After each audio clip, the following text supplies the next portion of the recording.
open. Front door open.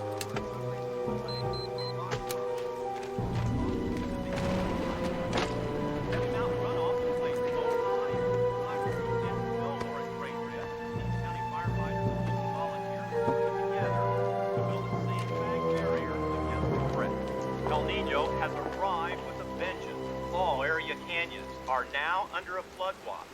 Residents are being asked to avoid low water crossings No matter what, and only hear me. be on the lookout for said, possible mudslides. Over. You know, Pierce Maxwell ain't the kind of guy who's just gonna put up with being used and dumped. You were used? I'm the one you cheated on. You don't know anything, all right? The only thing you know is what your mama told you. And Mama only knows what her private investigator told her. You put a private investigator on me. You may be able to intimidate my daughter, Pierce, but touch me, my lawyers will bury you. Well, we'll just see who buries who, won't we? Get in my way, you're a dead woman.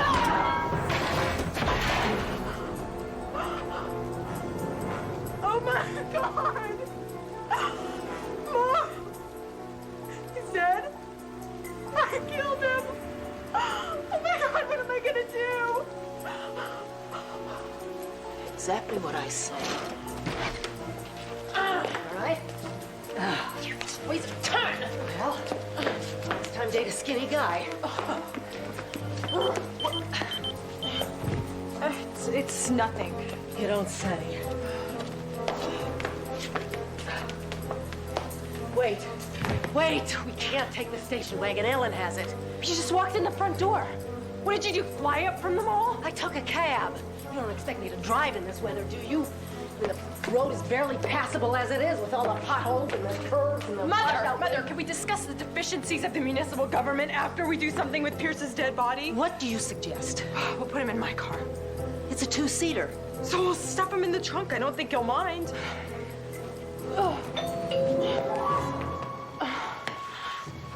Don't panic. We'll get rid of the body later after our guests leave. Guests? What guests? Oh, you didn't invite Uncle David.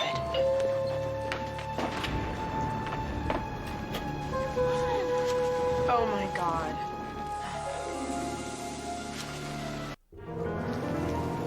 Well, you picked a terrific night to invite them to dinner. Trust me.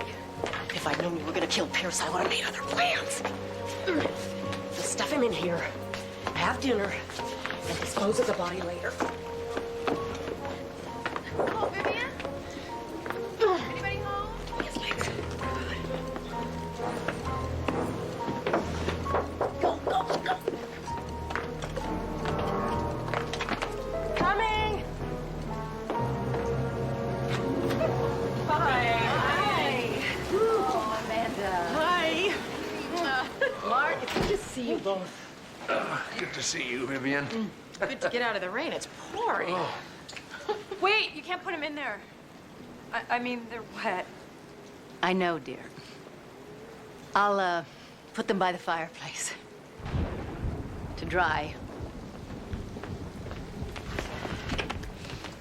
You should take Amanda's pastries into the kitchen and, make sure everything is all right in there. Well, the remodeling has just gone beautifully, Vivian. Oh, you haven't been here since we began? No, not since you started the second-story addition. You can't tell that you've added on at all. Everything looks exactly the same, especially the roof. Well, that's because the area over the entryway wasn't touched. I went to a great deal of effort to maintain the profile of the original house. Over the objections of my so-called contractor, I might add. Is Pierce being a problem in that area, too? Well, not anymore. Would you like a drink? Some wine, soft drink, water? No, I've had enough water for one night, thank you. You know, I think a tonic and lime would be nice. Okay. Well, I think I'm in the mood for something a little stronger. Vivian, hope it was no trouble we arrived early. Oh, don't be silly. It's just my cook went out to run some errands and she's overdue. But I'm sure Amy has everything in hand. Well, let me see if I can help. Amy! I'm just cleaning up Ellen's latest mess. I'll be out in a minute. Well, let me help you. No, everything's under control. Right?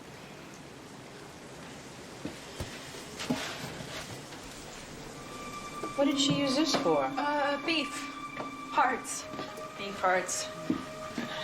It's very, very British, you know. We're always having beef hearts, lamb kidney, sheep entrails, pig snouts and aspic. Hey, calm down, calm down. I know exactly what's going on.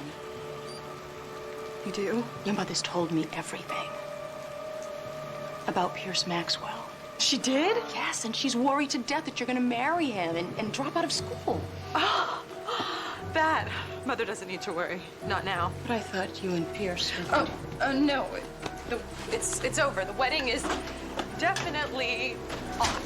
How do you feel about that? Terrific. Something wrong? No, everything's fine. You must be starving. I think Ellen made some hors d'oeuvres before she left. Chips. Chips are good.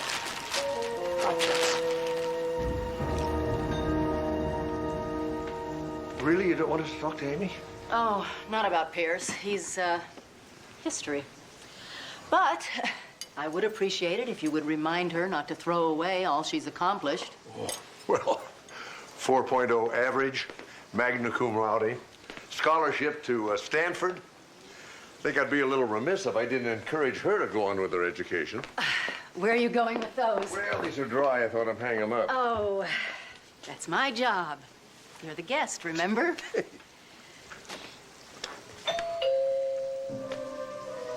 Who could that be?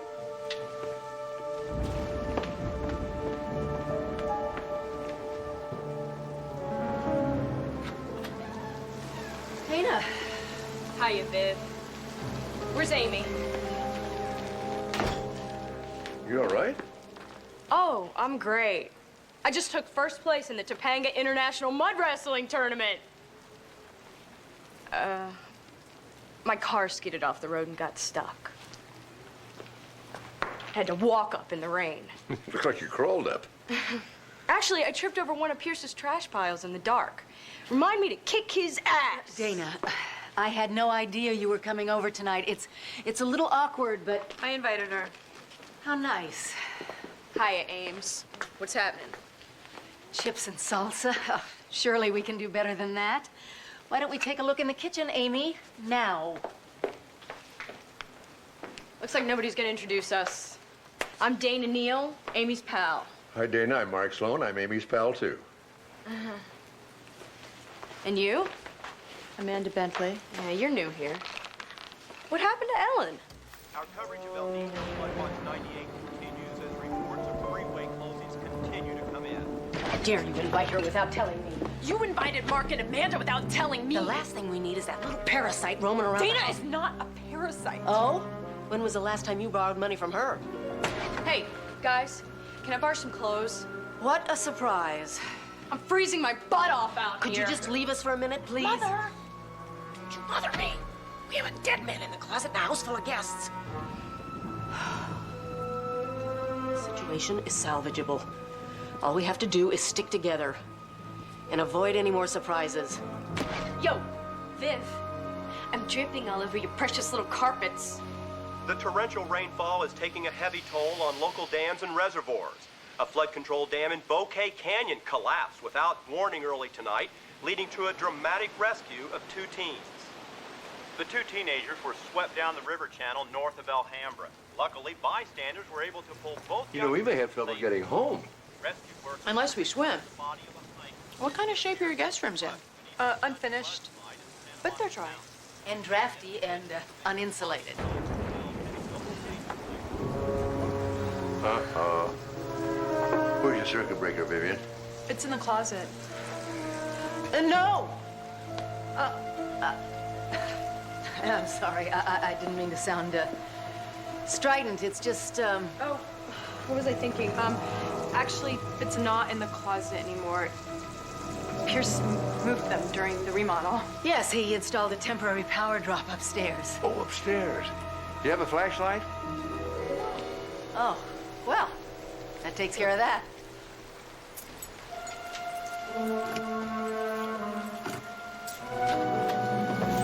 Ellen, thank God. Where have you been? Where haven't I I've been posting your mail, picking up your dry cleaning, which is about the only dry thing in LA just now, and procuring provisions enough for the royal family, all of which was delayed because your car wouldn't start.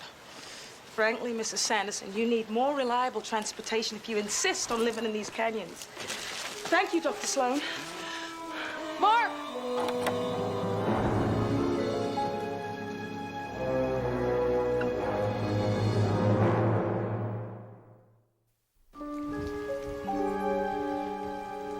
Mom, I think we should go check on Dana.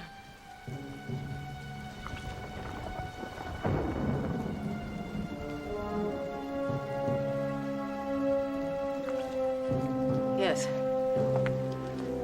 She's probably pawed through half your wardrobe by now. Actually, she's more your size. I told her to look in your closet. Does all this strike you as a little strange? A little strange? How about full-blown weird? You couldn't have just walked away. You killed him. What if I didn't? What if Pierce is still alive? Then he's gone and out of our lives. Mom, I'm not so sure. I got paged a little while ago. It was Pierce's cell number. What? Why didn't you tell me? Because I just figured it was some sort of glitch. I mean, he was dead. How could he be paging me? All right. He's alive. It's even better. It's his word against ours. You were only trying to protect me. Do you remember that carpenter? The one who got injured last week?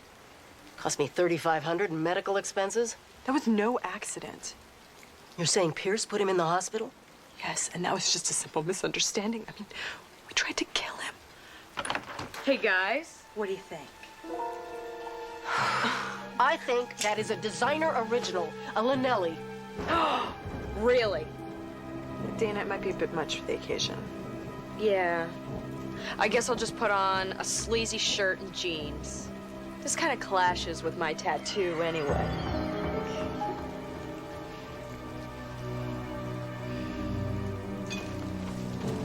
Can you believe I came here to get away from rainy old England? Well, it's perfect weather to hole up or write a dissertation. It would be if the Sandersons had lived up to their end of the bargain. I'm a servant first and a scholar on my day off, whenever that is.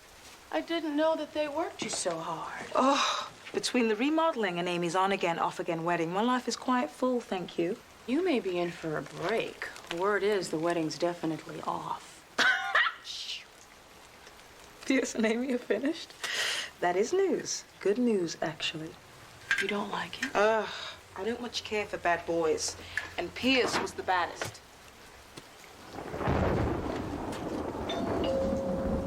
Well, sounds like David Copperfield has arrived. Amy's uncle, David Coopersmith. Hope you don't mind being groped. David. I'm bearing gifts. Well, good. I'm glad to see you. We need to talk. Uh-oh, what's wrong? Your old friend, Dr. Sloan, failed to live up to his mission. Hello, Mark. David? Amy. Mark's on a mission or part of your conspiracy? Hey, relax there, kiddo. I'm on your side. Yeah, mine are the trust funds. Well, this should be opened and allowed to breathe. Yeah, why is it in this family only wine's allowed to breathe?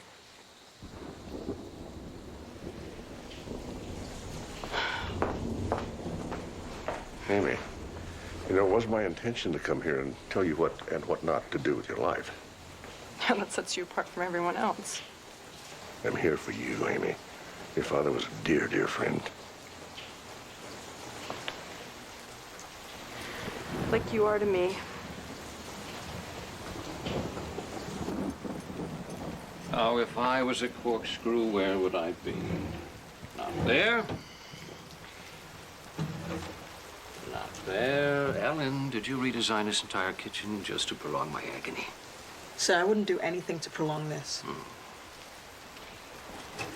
The object of my search. Hello there. You must be Mark's friend, Amanda. Dr. Amanda Bentley. Well, I've heard nothing but good things about you. Yes, and I've heard about you, too. Would you care for some wine?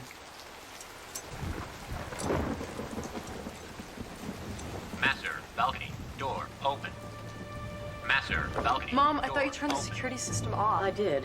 Well, somebody turned it back on. Well, maybe, maybe not.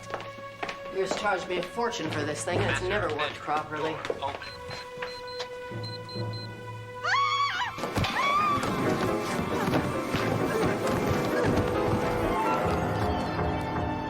Oh, man.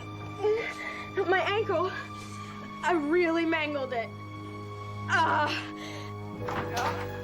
Okay, let's get her in this chair. Okay. And I was gonna start kickboxing classes next week. What happened, Dana? Did you trip? And how soon should we expect the lawsuit? Mom, I didn't trip. I was pushed. Pushed? That's impossible. There was no one up there to push you. Hey, I know what I felt.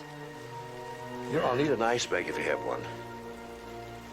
I'll have Ellen get right on it. We're gonna have a splint on this. Yeah. Is it sprained? Sprained. Is it broken? It doesn't seem too badly, and we won't be able to tell if we get an x-ray. We need to get you to the hospital right away. Have you checked the weather lately, Amanda? There's no way that I can get an ambulance up there. No, not even if it's life-threatening. I'm sorry. No, it's okay, Jesse. I understand. We'll try to get it down to you. All right, I'll be here. Any luck? Nope. We're on our own. With a lot of questions. Yeah, like why were Vivian and Amy so frantic about that closet? Yeah.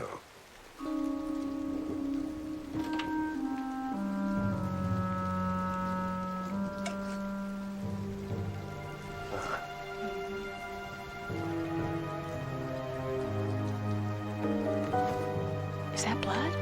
Sure looks like it. Well, we need to ask Vivian and Amy about this. I doubt they'll give us any straight answers. So what do we do?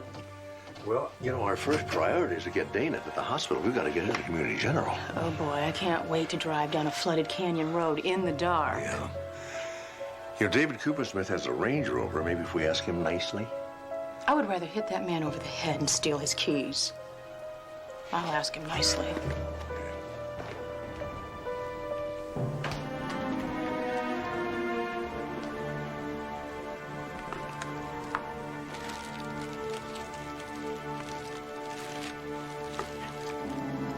Ellen, why don't you let me help you with that?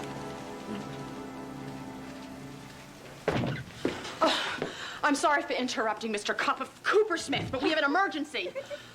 You all right, Amy? It's just a headache. It's been a tense night. It's gonna stay tense till she wises up, takes off with Pierce. I didn't think he had any fans around here. Anyone's an improvement over this crowd. Vivian told me that Amy and Pierce broke up. No way. Those two are together till the death.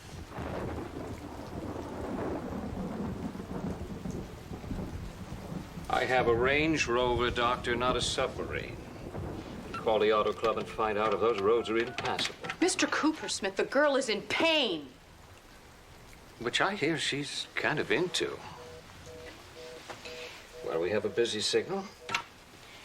We'll just have to try again later, huh?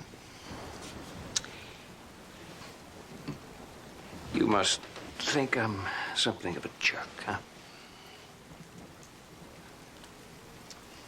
Oh, that's awful. But being a jerk is a big part of my job in this family. And what job might that be? Protecting Amy's trust fund. If I didn't know how to say no, Vivian and my niece would have looted that fund years ago. Vivian? How do you think she paid for this remodel? Well, I thought Pierce Maxwell was the great threat to Amy's fortune. No, Pierce has got to get through me, then he gets to Vivian before he gets to the money. Besides, there's no way I would let her marry that man. I'll cut her off so fast her head will spin. Well, at least until she comes to her senses, right? Amy's financial well-being is my #1 priority. What about her emotional well-being? There's a difference?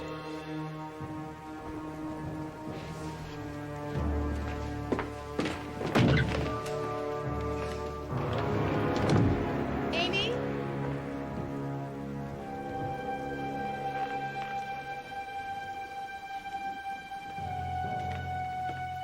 Amy?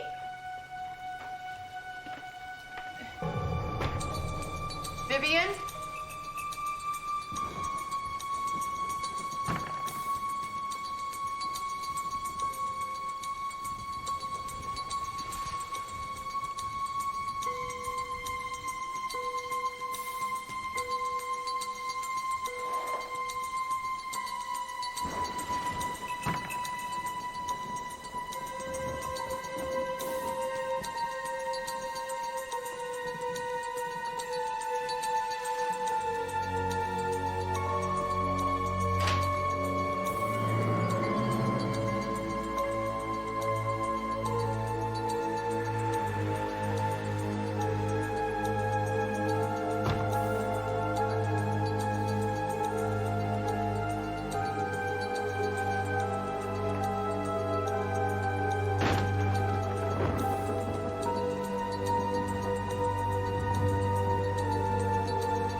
He's dead.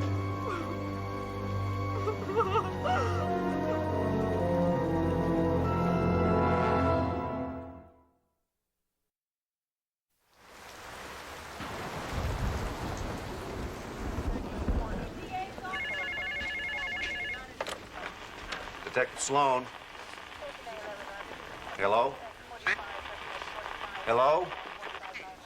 I'm up at Topanga Canyon. Dad, I can barely hear you. This man, Cooper Smith, showed up unexpectedly. No, we're going to need help. Hello?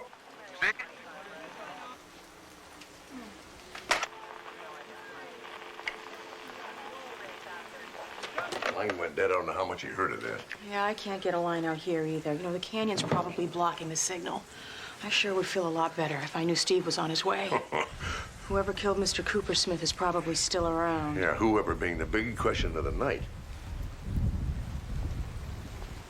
You think I killed my own brother? No, but I think your guest might have. The one you haven't introduced us to. What are you talking about, Mark? You've met everyone here. Not the person you've been hiding in that closet. It was Pierce. He knew Uncle David hated him, so he killed him. And he's not gonna stop there. Why would he want to kill anybody? Because I brought him up here tonight. Oh, Amy, be quiet. Stop. Just don't say a word, not until I can talk to our lawyer. Our lawyer is dead, Mom. Pierce killed him. And now he's after us. Because I tried to kill him. Well, apparently you didn't do a very good job of it. She was just protecting me. So you hit him with a skillet. That explains the blood in the cap in the kitchen. And then you moved the body into the closet. That's why you two were so jumpy. But he decided to come back, and that's when the balcony alarm sounded. Just before Dana was pushed down those stairs. Remember the alarm going off? The balcony doors were open. And that's when I found the wet footprints and the tool belt, and Pierce's cap disappeared from the kitchen. I wouldn't be surprised if the blows that killed Cooper Smith were made by a claw hammer. Yes? It's him! It's Pierce! Hello? Hello?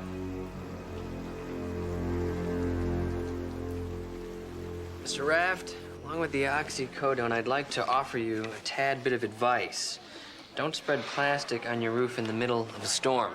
Next time, you may want to wait for a roofer. Hey, Jess. Hey. Do you know where Dad is? He called me earlier, but the phone went out. No, you know, the phones are out here, too. They're probably even worse in Topanga.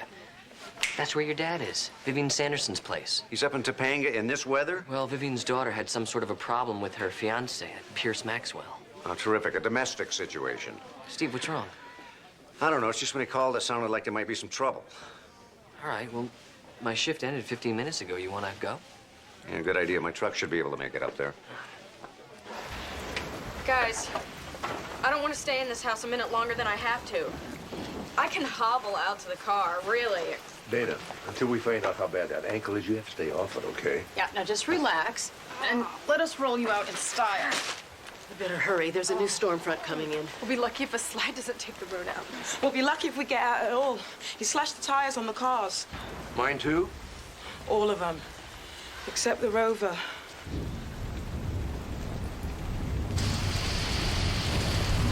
I got it, Bill. Thanks.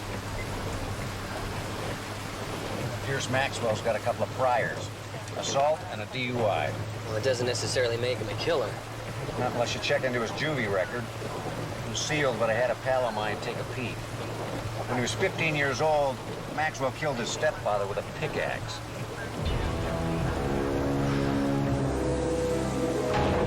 They're not there? Well, maybe he put them down someplace, or Pierce took them. It's okay. We take care of Uncle David's house and car whenever he's out of town. Mom has a spare set upstairs. Hey, Amy! Wait! I'm tired of being scared of Pierce Maxwell. Wait a minute! Wait a minute! Amy! Amy! Amy! It should be right here. Try the dresser.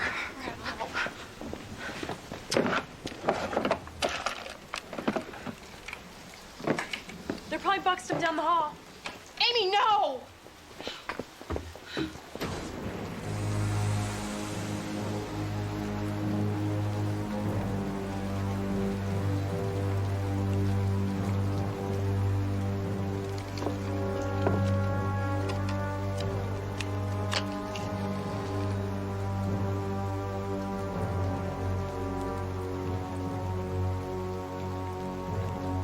Oh my God, he's turned the power off. He's coming. Helen, shut up. Pierce didn't do this. It was the storm.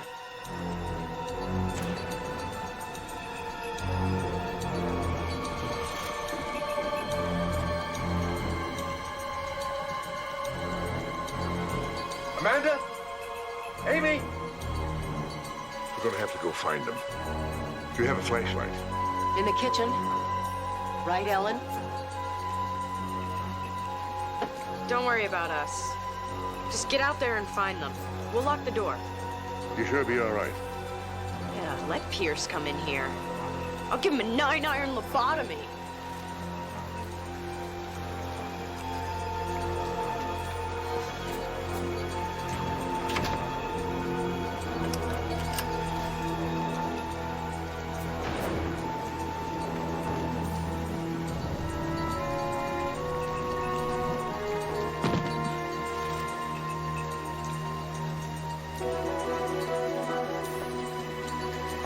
Amy? Amy?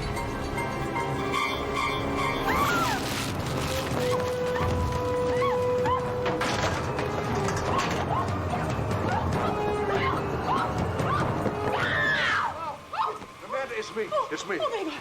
Oh, thank God. He's up there. Who? He's up there. Pierce Maxwell. He is up there and he came at me with a hammer. And Amy's missing and she could be up there with him.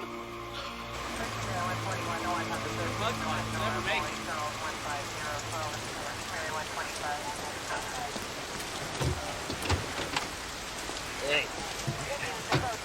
2 mudslides are blocking the road between here and the Sanderson house. Oh, man. Yeah, I'm gonna go up on foot. All right, I'm going too. You don't have to, Jess. I know, but I'm gonna go. Hey, promise me one thing. You run into any deep puddles, I can ride on your shoulders? Come on. Amy hasn't listened to me since she was 12 years old. I told her Pierce was dangerous. Dangerous? How about total psycho? Oh, now you agree with me. Now that it's too late. Yep, it's all my fault. Look, beating each other up won't do anybody any good. We need to focus on finding Amy and get the hell out of here. Oh.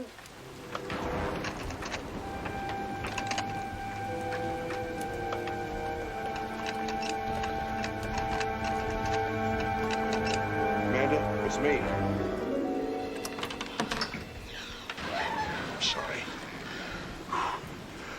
No sign of Amy.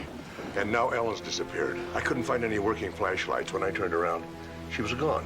Mark, we've got to find her. Before you can find anybody in this barn, you've got to get the power back on. Power drops upstairs. Well, then that's where we've got to go.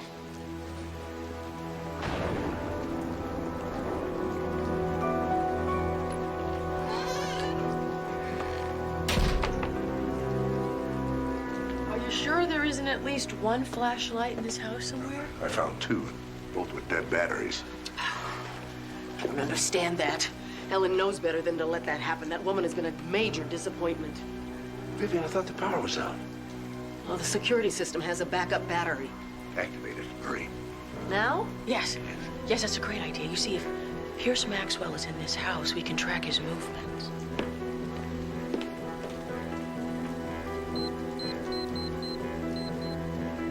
Bedroom door open. Bedroom door open. Balcony door open. Balcony door open. Balcony door open. It sounds like Pierce Maxwell just left the building. But Amy, where's Amy? Balcony door open.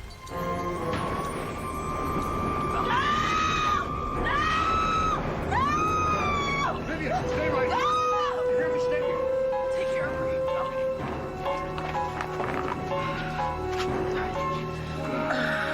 Mark, help me. It's all right. We'll get you out of here. Front door open. That could be Ellen. It's probably Pierce. Let's hurry. Front door open.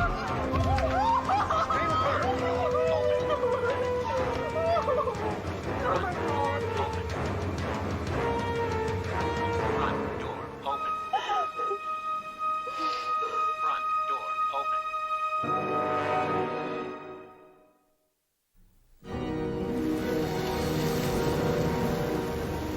Are you kidding? He's still out there. We've all got to stay here, together. I think that Pierce left the house. Which makes no difference. Dana is right. We all should stay put until help comes. But if we close that front door, we'll know. If he comes back in, we'll be able to track his movements. Tracked him before. Did Vivian a lot of good. Well, maybe we'll be luckier this time. Go with him, Amanda. You'll have a better chance if he's not by himself.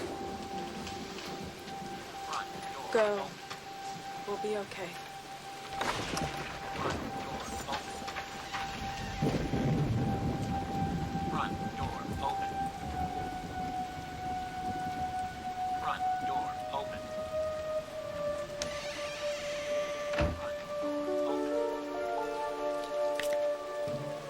Front door open.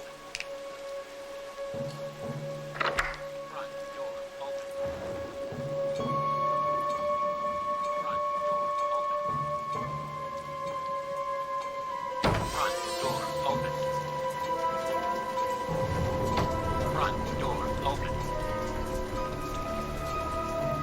Front door open. Front door open. Front door open. It's me. I have never been so glad to see you in my life. Ellen! Yeah, found her up the road. I was going for help. Someone had to. Your bravery is duly noted. She told us quite a story. About some guy being murdered. Yes, David Coopersmith. Unfortunately, he's not the only one. Vivian Sanderson was killed too. The killer is still somewhere close by, maybe in the house. We don't know. It's Dana. He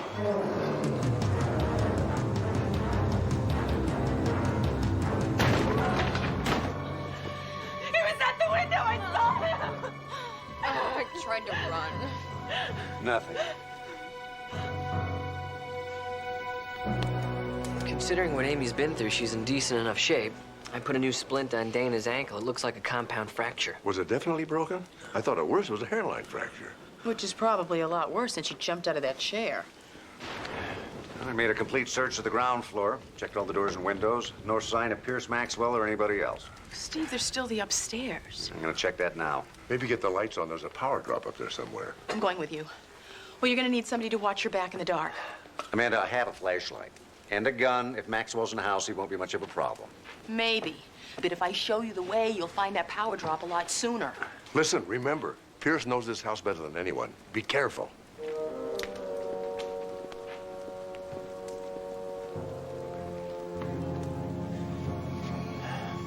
So where is it? What? The power drop.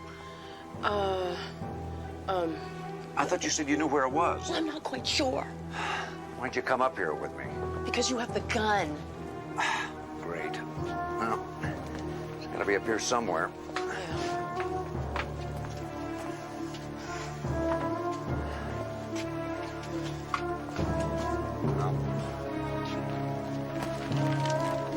That's gotta be it.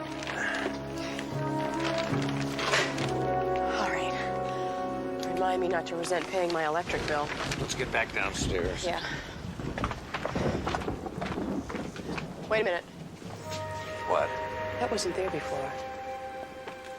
What wasn't there? That ladder. Are you sure? Yeah. All right.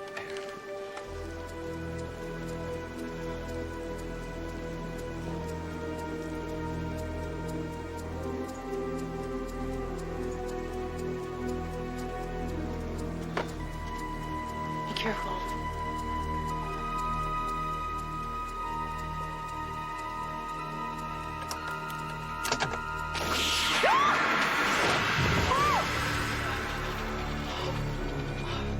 It's Pierce. Electrocuted? Yeah, he must have grabbed a live wire while he was up there. Oh, good. He saved the state the trouble. Same kind of a wound as Cooper Smith. Blunt force trauma, probably from a hammer. And I think I just found the murder weapon. No doubt we'll find Pierce's fingerprints all over it. Along with David Cooper Smith and Vivian Sanderson's blood. Did Pierce throw the hammer at you? By the time he came through that trapdoor, he was in no condition to throw anything. Probably dropped it when he went up to the attic. That makes it kind of convenient for us, doesn't it? Oh, nasty whack Amy gave him. Can you be sure it wasn't a death blow? Well, given the nature of the wound and the severity of the burns, it's hard to tell what killed him. I won't know until I perform an autopsy. Dad, are you saying that Pierce isn't our killer? I'm just saying we can't be sure he was alive when Vivian and Cooper Smith were murdered. Mark, we saw Pierce kill Vivian. We saw someone in that coat and Pierce's hat. Well, it couldn't have been Amy. She was with you and me when Vivian was killed. And Dana was downstairs with a broken ankle when both Cooper Smith and Vivian were killed. Dad, I hate to say it, but in this case, the simplest answer just might be the right answer. He was in the attic, was stalking you guys. There's insulation all over him. You're right, it's a simple answer. The killer's still alive, and he's still in this house.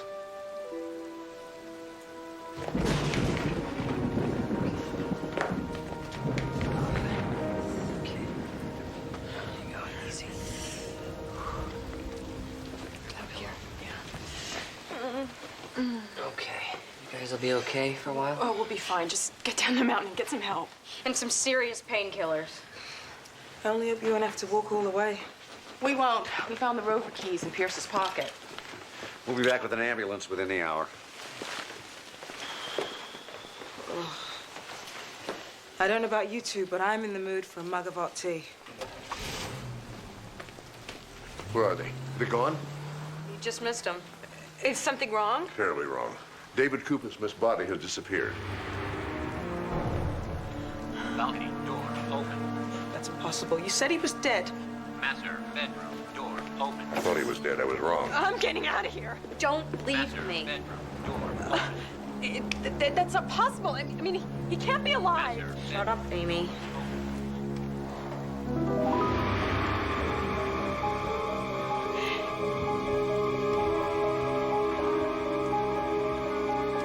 Oh my God. It wasn't me, Uncle David. I didn't hit you. It was her. It was Dana.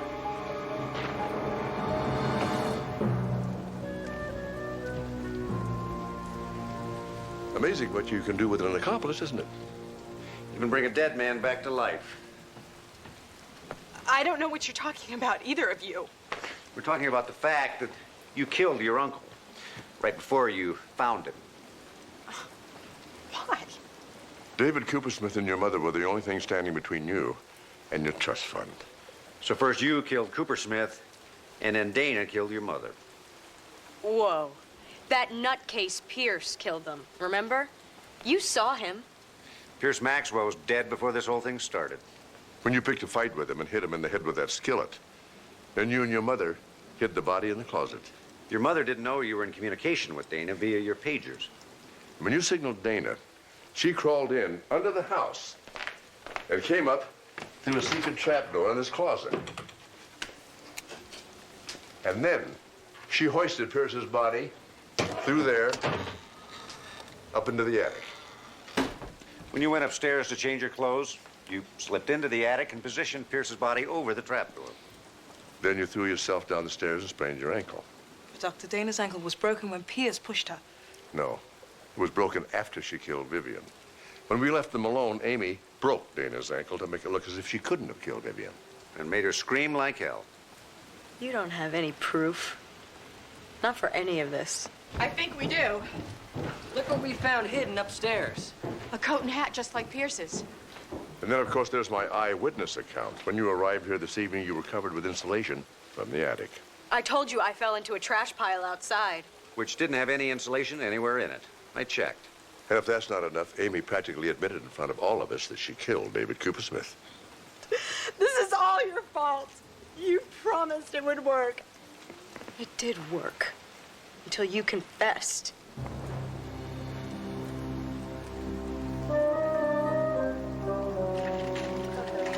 Watch your back. Let's go.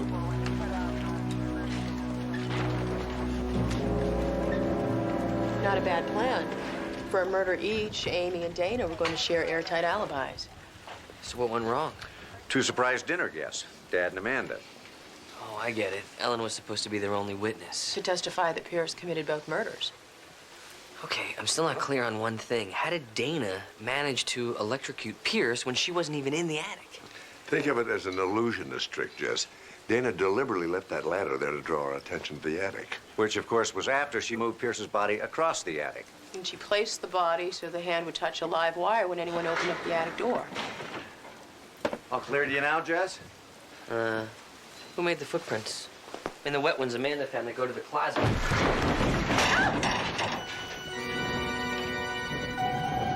Oh, that doesn't. I'm going to go home if I have to swim the whole way. Oh, I'm right behind you.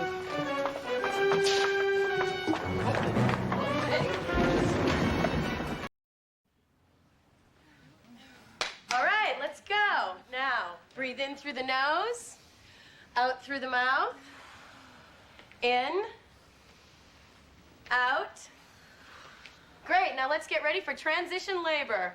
Oh. Come on, girls, let's do our hee-hees. Oh, let's not. Grumpiness and irritability are good signs in women over 37 weeks. It means that you are psychologically ready to give birth. Whoa! It means you can't remember when you weren't pregnant and you can't imagine when it's going to end. Swollen feet, sore back. All right. Let's skip the hee-hees and we'll adjust our pillows and get ready for our total body relaxation exercise. And then when we're done, we'll have some protein cookies. Whoa! Right on. Oh, I don't know what's worse, her attitude or her cookies. Is she always this grumpy? Colleen?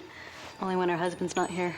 Your husband's not here and you're not being a grump? Yes, but he's a flyer and so is your ex, so I can vent to you anytime about the Air Force and you'll understand. Separation, lack of family life, transfers of good friends. Now who's grumpy? I'm not being grumpy. I'm bitter. All right, here we go. Now, breathe slowly. Exhale. I want you to put yourselves in a place of peace. Imagine yourselves beside a mountain stream or on a sandy beach. Skinny, in a bikini. Hold it! Can I help you, sir? You better.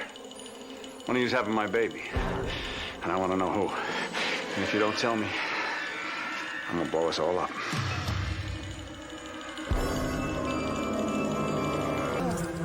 Hey, you. And you, 2 men. Get out. Not a chance. Mr. Clancy. Yeah, you're making my thumb twitch. You don't want to make my thumb twitch. You can't ask these husbands to leave their wives. I'm not asking! I'm telling! If they stay, they'll try something on the road, and then they'll kill us, and this whole day is shot to hell. Maybe you should do as he asks. Please, Roger. Yeah, please, Roger. Anything happens to my wife or child, and I will find you and kill you with my bare hands. Yeah, yada, yada, yada. Now you proved your manhood, get the hell out. And tell the cops to disappear, too. Men in blue, they also make my thumb twitch. Look, why don't you go across the street to Community General Hospital? Look for Dr. Mark Sloan. He'll help. Hey! Hey! I got the bomb! I get to give the orders! And who's Mark Sloan? And turn off that idiotic noise! Now get out! Get out! Go! You, go! The both of you!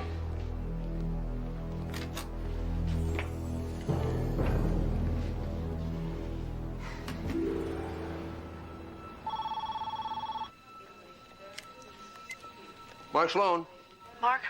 Hi. Mark, I have a problem. Your friend Juliet decided to go into labor right in the middle of the class. Well, no, but if a man barged into my childbirthing class with a bomb strapped to his chest, I might. Bomb? Yes. Mark, do you know a Dr. Adam Embry? Yes, he has an office here. Okay, well, this man with the bomb, Bob Bear, he says that Embry's a fraud and that Embry gave away his sperm without his consent. What? And furthermore, he is absolutely sure that one of the women here is among his donees. So he decided to blow them all up? That makes sense? I didn't say it made sense, Mark. What I'm telling you... It makes perfect sense. What, holding a bunch of pregnant women hostage? Making sure I get my answer. I don't quite understand. Well, then try this. Lorraine and I. Lorraine is my wife. We tried everything we could to make a baby.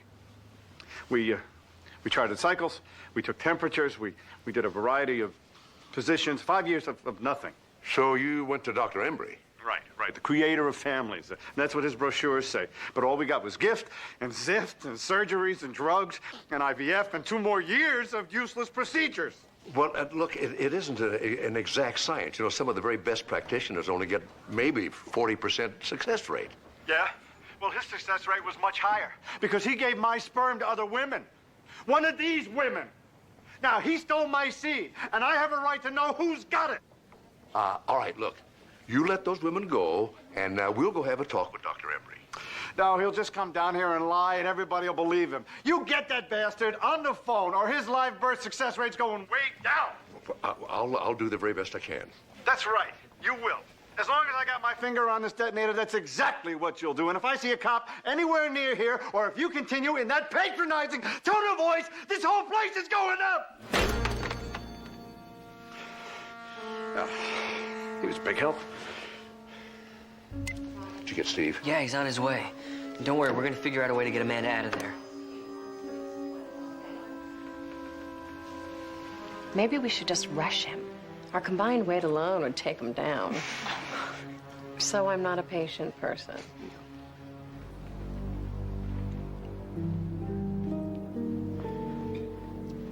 I need some water. Forget it. She's scared. Well, that's not my fault. That's Embry's. She's also pregnant. There's water in the fridge, and juice and sodas, and protein cookies. I'll just get it. Just stay put. I'll get it. And sit down. You're making me nervous. Come on, ladies. Easy. I still think we should just take him. Oh, thank you. All right. Do you think Dr. Sloan can help us? Honey, I don't know. Do any of you know what's wrong with this man, what he's talking about? Of course not. He's crazy. Besides that, I've been teaching classes for Adam Embry for 5 years. He's a caring and ethical doctor who gives women and their husbands hope. It's something a lot of them have lived without. She's right. You know how long Craig and I tried to get pregnant? I've always wanted to be a mother, to do right all the things my own mother did wrong. I didn't think I'd have that chance 2 years ago, but now Dr. Embry has given me 3 chances. Triplets. Triplets? Mm-hmm. I want a sharpshooter at every window in this hallway. Yes, sir. You two, doctor's lounge. Yes, sir. Steve, what are you doing? Bear said no police. I can't ignore a hostage situation just because some nut with a bomb says I should. I don't like having armed men in a hospital. I know, but the clinic is directly across the street from here, which will give my men their best line of fire, if they need it. But Amanda's in there. I know. Hope it won't come to that.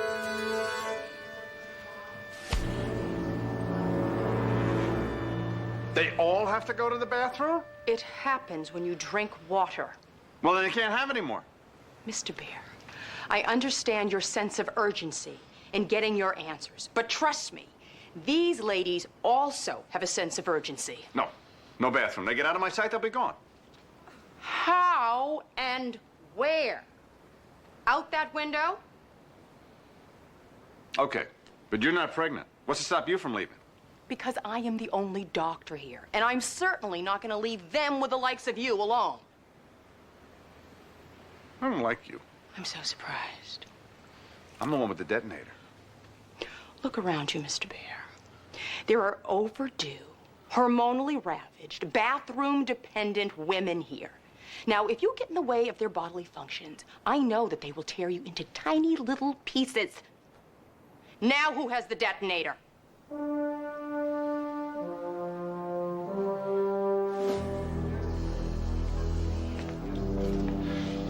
Wish I knew more about what was going on in there. Mark Sloan. It's me.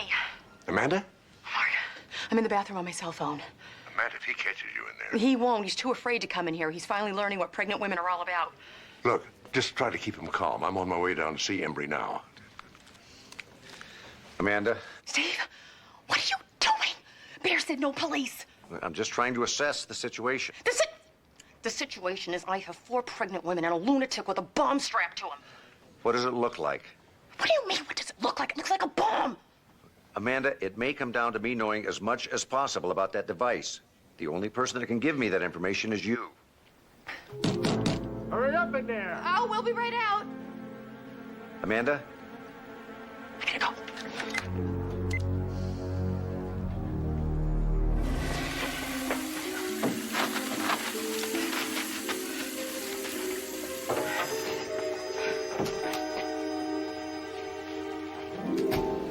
Thank you for seeing me, Dr. Embry. Here at the Embry Clinic, we try to help nature become more beneficent. That's our only goal. Offering hope to the hopeless. Well, we have an outstanding success record. We use only the most advanced techniques. It must be hard when those techniques fail. Oh, very. But we counsel our potential parents never to give up. That hope you talked about. That's what makes families. You didn't give Bob Bear one. You remember him? He's in your clinic across the street holding a group of pregnant women hostage. He says you used his sperm to fertilize one of them without his knowledge, and he wants to know who. I knew something like this would happen. That is true. No! And it's all her fault. Who? Patricia Callender. She was my nurse and my significant other. I know it was unprofessional, and I finally broke it off. But when I did, she invented a bunch of wild stories about unethical practices at the clinic. And one of those stories was about the unauthorized use of sperm. And embryos and anything else she could think of. Fortunately, the medical board proved her to be a consummate liar. Well, unfortunately, Mr. Bayer believed her. And right now, he's threatening to blow up that clinic unless he gets an answer. Let me talk to Bob. I don't know that I can help, but I should at least try. That's what Nurse Callender said.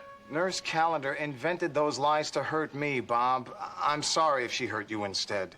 No! You're the liar! I kept donating, and you kept storing just so you could give it away. Now, we talked about that, Bob. We stored so that when Lorraine produced viable eggs, we'd have sperm of high motility that were ready to go. Yeah, so motile that you couldn't keep them in the little jar. I understand how difficult this has all been for you and Lorraine, but this is not the answer. Doctor? Shut up. You don't know a thing! Sloan, are you still there? Yes, Mr. Bayer, right here. This bastard is a liar. You find Callender. She'll show you. Mr. Bayer. And if you don't find her, or if you call me back with something I don't want to hear, then these women are going to die. And it'll be your fault.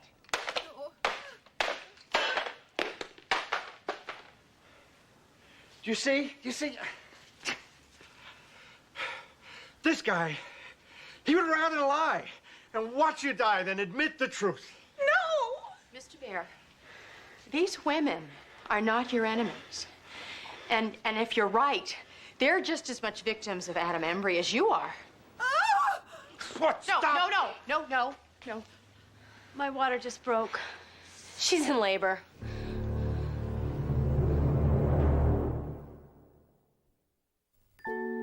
Okay, find your own pace, breathe through it.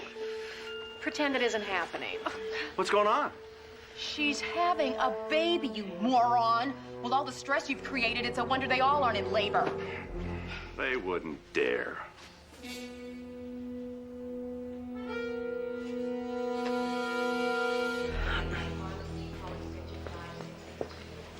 Miss Calendar?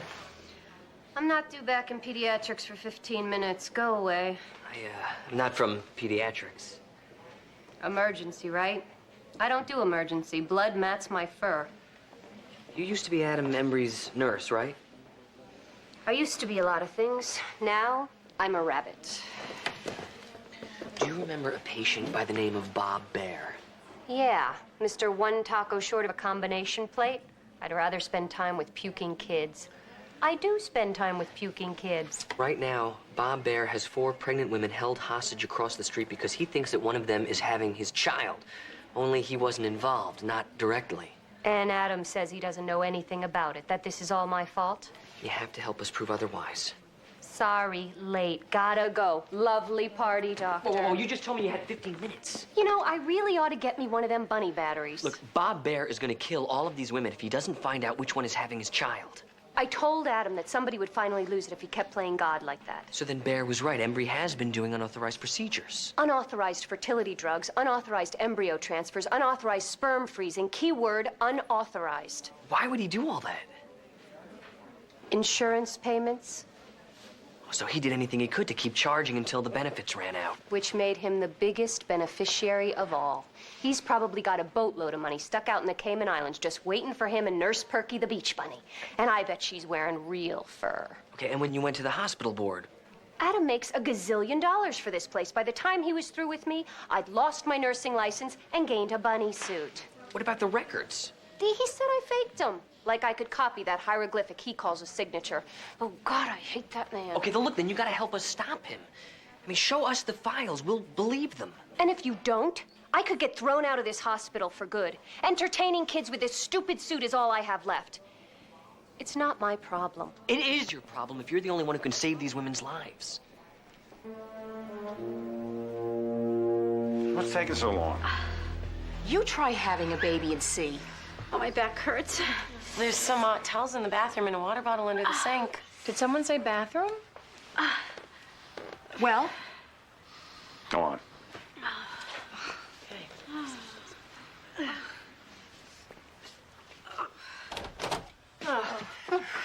Please don't tell me you're having contractions. With 3 babies sitting on my bladder, who could tell? Dr. Sloan. Hi, it's me. Juliet's gone into labor. Can you see the head yet? Yeah, but I haven't practiced obstetrics since I was a resident. Well, Cheryl's a trained nurse practitioner. It ought to help. Mark, these women are having multiple births. What if one of them should go into labor? And tell Steve this lunatic has dynamite wrapped all the way around his body, that the detonator looks like a call button out of a hospital room, and that it's attached to a silver box with a red light. I've got to go. Are you sure you're okay? My blood sugar's through the floor. All right, well, maybe you should have had one of Cheryl's cookies. It's just a thought.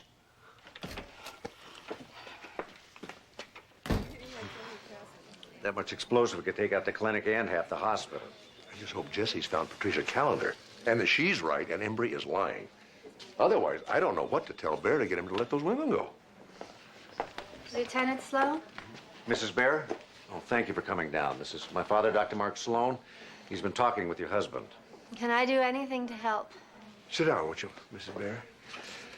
You know, right at the moment, your husband is jeopardizing a lot of lives. If you could just talk to him.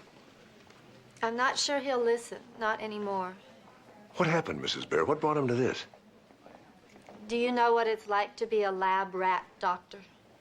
I'm afraid not. Stuck with needles, poked at, peered into, cut open, and all so that you can turn into some egg manufacturing robot and prove your husband's worth as a man?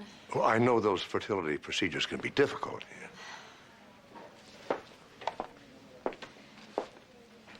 Bob went nuts trying to get me pregnant. And forget adoption. Oh, the only way he was willing to carry on Bear and Son's scrap metal tradition was with the fruit of his own loins.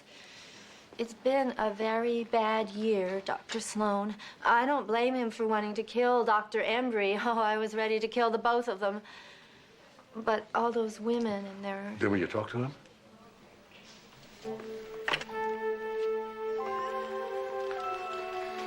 Lorraine? Bob, honey, this doesn't help. I don't have a choice in this anymore. Embry took that away from us. This isn't the way to fix it. I'm doing this for Bear and Sons. You know that, hmm? One of these women is carrying the fruit of my loins. The only fruit here is you. You know how I feel about this. Oh, yes. Only a kid with your DNA is genetically capable of hauling scrap metal, and for that, you threatened to blow up a bunch of pregnant women? You haven't got the sense of a dump truck. Mrs. Bear. You walked out on me, Lorraine. I'm gonna do whatever I have to get my kid. But it won't be your baby. Even if it is your baby, you blithering idiot. I'm through talking to you, Lorraine. Fine. Oh, I told you it wouldn't work. He is totally unreasonable.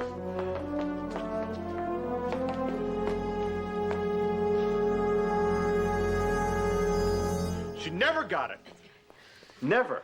There has been a Bear and a son of Bear ever since there has been metal. You just don't give up on that. What about a daughter of Bear? Or wouldn't that be good enough?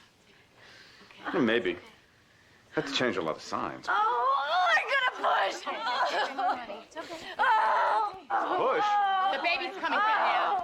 Okay, okay, hold on, honey. You almost said Amanda? Take it easy, breathe. Breathe. It's okay. It's all right. Okay. All right. Okay. Hold on. Breathe. Hold on. Okay. Hold on. Good. Okay. Okay, Juliet.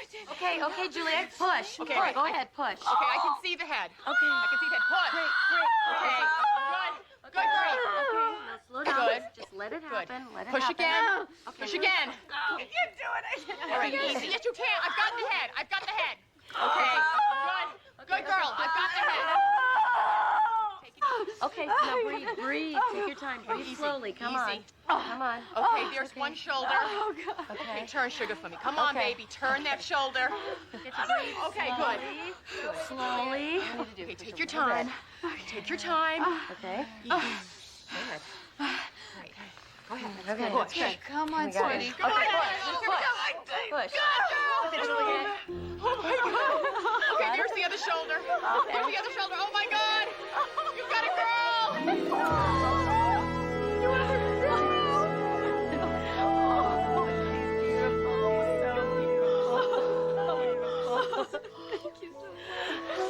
That's great. Great. See, that wasn't so tough, was it? No. Okay. Yes. Oh, sweetie. She didn't look anything like me. Didn't even look like her. Guess Embry got you too, huh? You someone else's sperm. Darling. My husband's Japanese American, Craig Yahata. Oh. Mr. Bear, it's obvious that these two can't give you anything. Why don't you just let them go back to the hospital to make sure that they're all right? Please. Okay, all right, but just them. I'm not done yet. Not till I get my kid. What are you doing? I'm just calling the EMT to make sure that they send a gurney and attendant to meet her. That's all, okay? Amanda? It wasn't low blood sugar. Oh, my God. What? What now? Triplets. Guys, this is Patricia Calendar, and these are what we've been looking for. I'm hallucinating. Embry's clinic records. Yeah, look at that. Well, what do you know? So you do believe me? I told you they would. They need me in the ER. Yeah, you need both of us. Thank you. You may have helped save a lot of lives.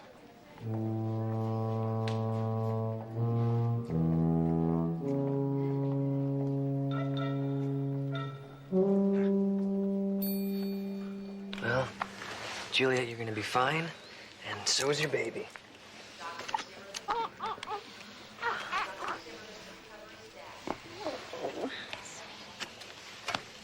You know, that crazy guy over there, he's just crazy, isn't he? I mean, about Dr. Embry. Amanda's gonna be all right? When you did the in vitro procedure, I guess you had to sign a lot of papers. I don't know which was worse, the hospital paperwork or the insurance forms. The insurance forms. Were you ever asked to sign permission for use of unused embryo for research? Yes, but we didn't want to risk giving any away. So then this isn't your signature right here authorizing the donation? Absolutely not. Well, it's beginning to look like it's possible that Mr. Bear isn't so crazy after all.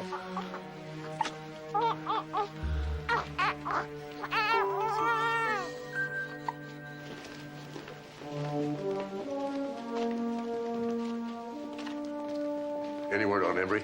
No, he's left the hospital. He's not responding to his page. His car phone's turned off, and the officers I sent to his house say he hasn't showed up there yet. We've got to find him. There's more going on at that Embry clinic than even Bob Bear knows about.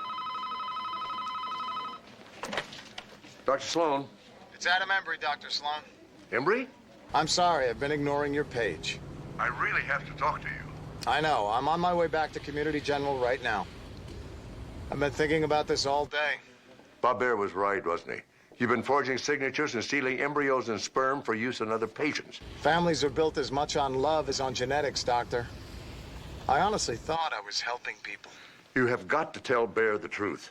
The truth is, it's going to be a while before we find out if any of those women are carrying his baby. But I will talk to him. But something's wrong. What is it? I can't stop. My brakes are out. Embry? Embry!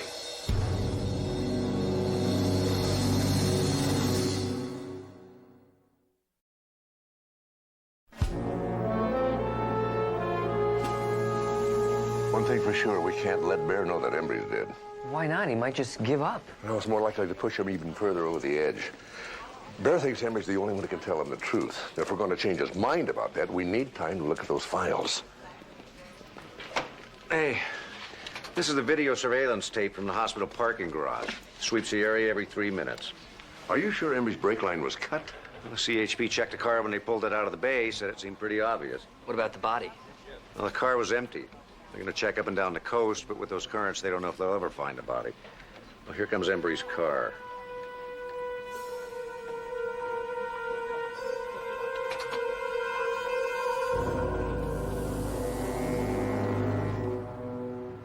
You gotta be kidding me.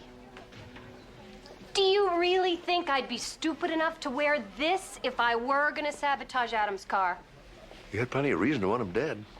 Yeah, you bet I did. He dumped me for that Nurse Perky and then made sure I'd spend the rest of my life in rabbit ears. But those are yours. Everybody at the hospital knows I keep a second suit in my locker. Kids puke at inopportune times. I'll send an officer to check the spare for grease stains if it's all the same to you. I don't suppose you have an alibi. Probably. Let me think about it.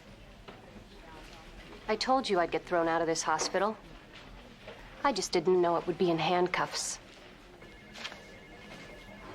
Dr. Travis to emergency. Dr. Travis, please report to emergency.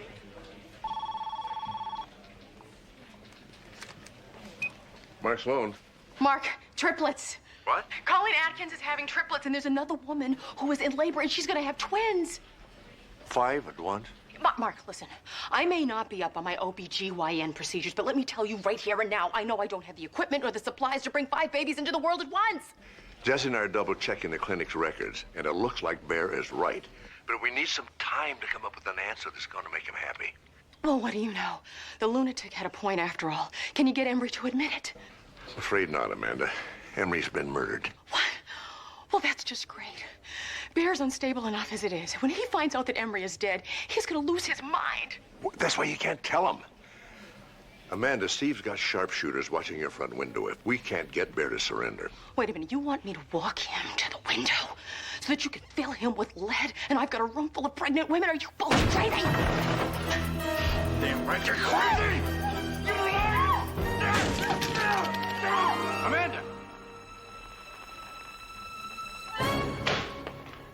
Embry's dead, is he?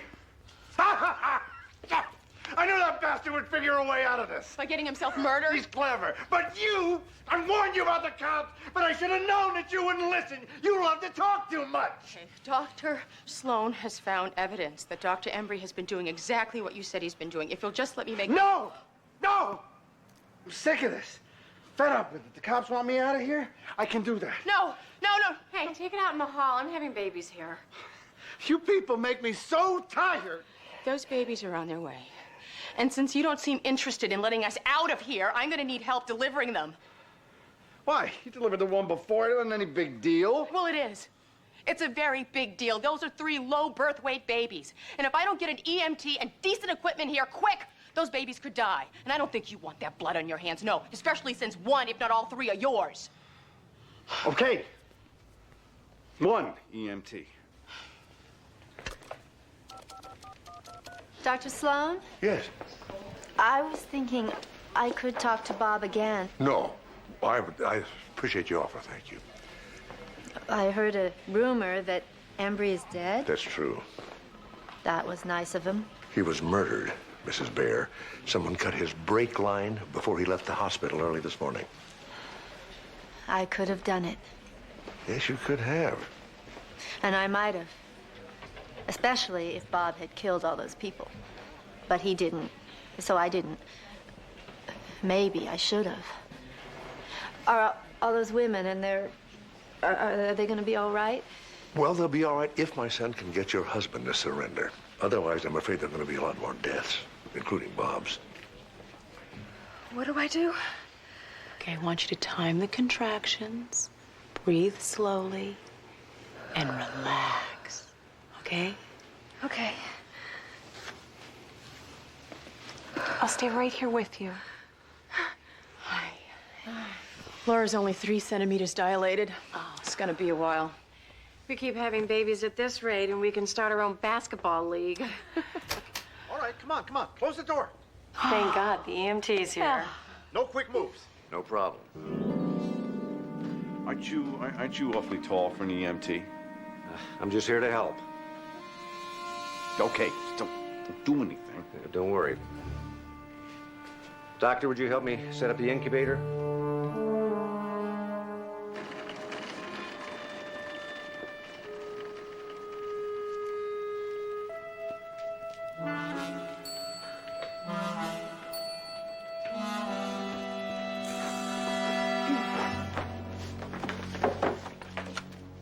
What are you doing here? My job. Besides, you said you needed help. I need medical help, and I still need medical help. You need someone trained to handle a guy with a bomb. So what are you gonna do? Throw yourself on him for the good of the group? I really hope it doesn't come to that. You'd rather walk him over to the window and have the cops fill the place with lead? No, we haven't filled a place with lead in years. Besides, I don't think... Come on. Okay, Cheryl, I can use your help. Mr. Miller, would you take her place, please? Come on, let's go. You're an EMT? Yeah, well, I haven't done this in a while. Don't they do refresher courses? I missed the last one. Oh, wonderful. Well, just tell me to take slow, deep breaths and relax. Like this. What you said before about, that Bob was right about Dr. Emery, that was just to calm him down, wasn't it? I'm afraid not. Dr. Sloan's discovered something, but he didn't have a chance to tell me more about it. It just doesn't sound like Adam. I've known him for years. And he's dead. This is unbelievable. Apparently, Dr. Embry was very good at hiding the truth. Now you're supposed to tell me to take one last slow breath. Take one last slow Not breath. now. Oh, man. If my husband doesn't change every diaper for the next 3 years, he's dead. I believe it. These look like transfer records of some sort, but they're all in code. Lorelei 4 to Bambi 3, Vulcan 12 to Barbarella 7, and then there's a Doc Furt everywhere. Oh, that's Embry's license plate number saw on the videotape. You think he was using his own sperm? That's what it sounds like, all right. You know, we really need Patricia Callender to translate this if we're going to give Bear any kind of an answer. Look, I don't think she's going to be too eager to help us out after we accused her of tampering with Embry's brakes. Well, look, find her anyway. You earned her trust once, Jess. Maybe you can do it again. Take One last deep Shut breath. up! Oh, can I cancel my contract on this baby thing now? When's she gonna have them? We have a problem here. At least one of those babies is breech. I need a real OBGYN. No more people. No, I already got you the one EMT. Not that he's doing anything. I'm not asking you to let anyone else in. I need Dr. Sloan on the speakerphone. I'm sure he can talk us through this. Well? Go ahead.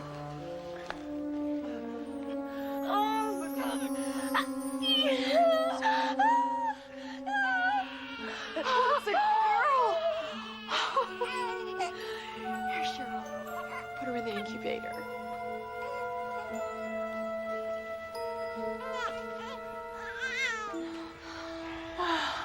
That's two. Can I go home now? You're doing really good, Colleen. We've just got one more to go. You sure that cop's not going to try to arrest me? I think he's a little busy right now. And hey, if you didn't trust me, then how come you decided to come back up here? Morbid curiosity. Okay, Mark, this third baby is definitely breech. All right, you can try and turn the baby around, or you can deliver it this way. Well, no, if I do that, then I risk getting the umbilical cord caught around the neck. That could happen in either case. Well, then I'll leave well enough alone. Contraction! Do I push? No, just let it happen naturally. Oh, it's easy for you to say. Breathe through it. Just breathe through it. You've done it twice. Okay, the buttocks are free. All right, now rotate the baby 180 degrees.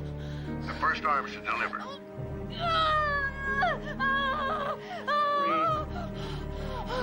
It's done. All right, now rotate the other way. Okay, I've got it, but the head is still inside. Mark, the heartbeat of the baby is slowing down. He's trying to breathe. Amanda, reach in and cover the baby's nostrils with your fingers. Now, gently pull them out. Breathe through it. Breathe through it.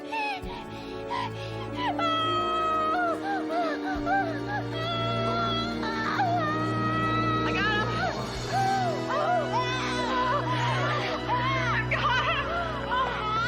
Thanks. Good job. You did it. You did it. Thanks, Coach. They all look like me. It's not over yet. Why, these babies are alive. Yes, they are alive. But it's not enough to just deliver them and put them in that incubator. They're small, and their lungs are fragile, and they need to be in a neonatal unit. Oh, they're not going anywhere. Nobody's going anywhere with my babies. Just shut up and get back to work, would you? You got another woman in labor, remember? You shut up and take a look at this baby here. Look at all of these babies. You could be the father. How dare you jeopardize this baby's life? All of these babies' lives. This isn't about you anymore, Mr. Bear, or getting your answers, or Adam Embry. It's about giving these children a chance to live.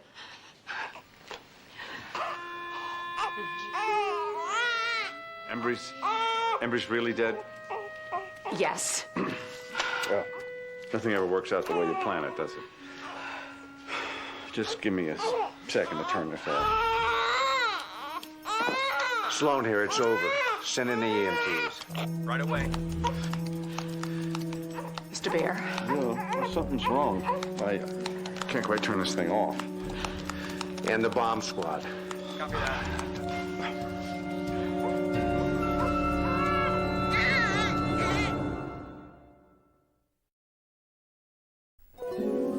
So I downloaded the plans off the internet. I mean, they seemed all right to me. You can't trust the internet. Who can you trust? Right, I'll be outside. Good luck. Fortunately, the bomb squad downloaded the same plans you did. You know how to disarm the bomb? Yeah. Oh, well, you're as good a bomb expert as you are an EMT. You know, I thought the plans... You thought wrong. Oh, thank goodness that's over. Sit down.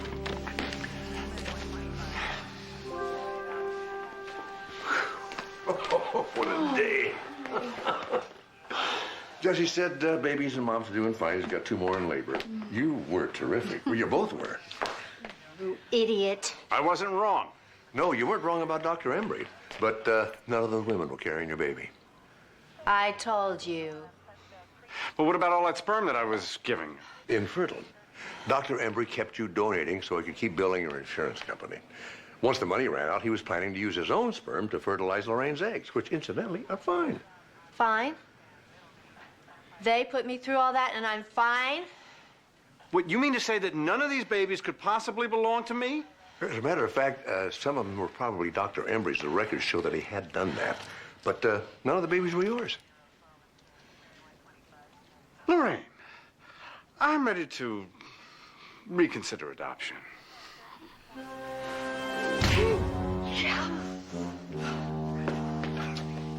Let's go.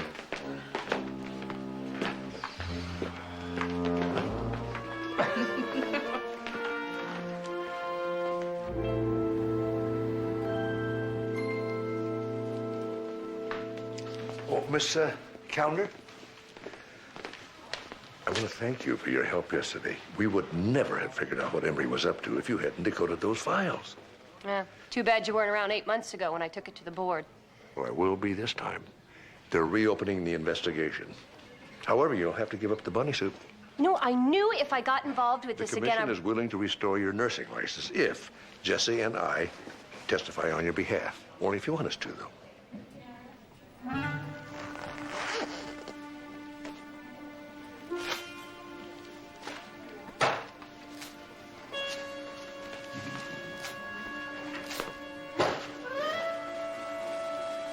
I have always hated rabbits.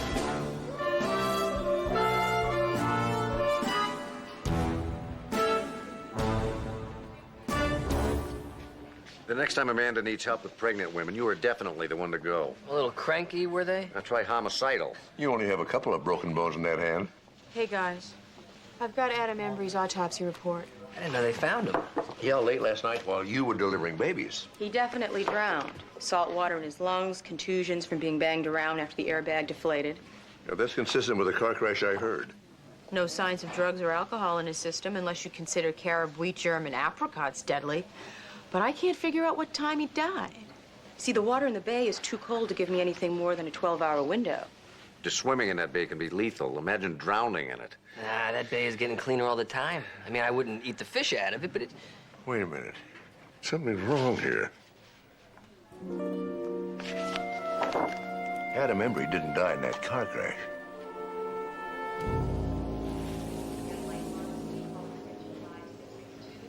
That's Adam, all right.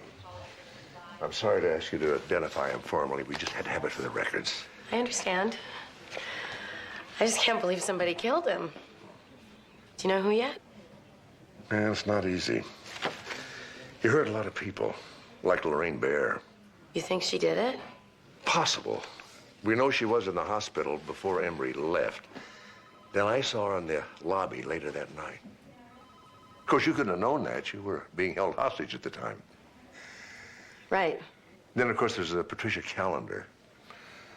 I know I'd want him dead if I had to walk around on a furry bunny suit all day. Then there's you. Me? You really believed in what he was doing, didn't you? Must have been a terrible shock when you found out the truth. But then you couldn't have done it. You were being held hostage when he was killed. True. I really need to get back to the clinic. I've got another class.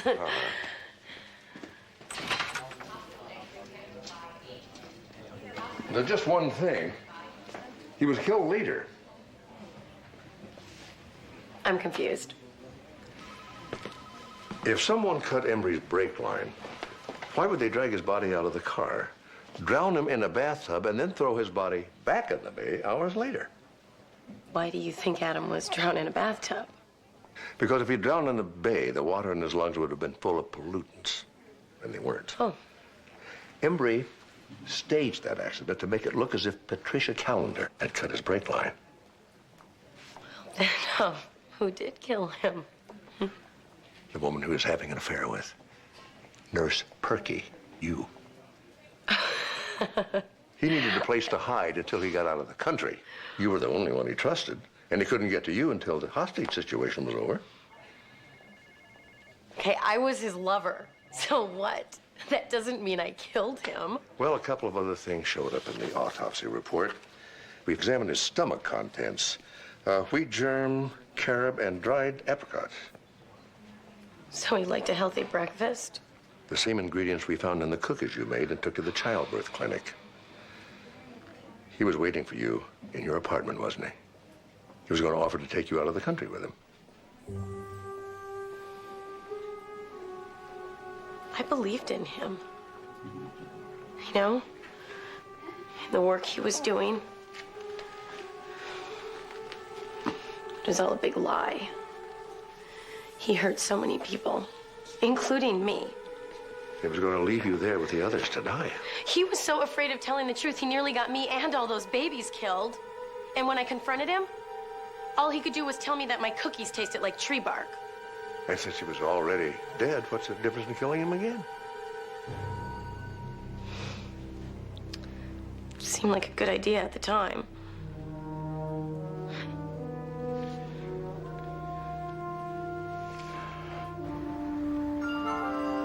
Hey, Dad, did you hear? Colleen Atkins named her triplets after you, me, and Amanda.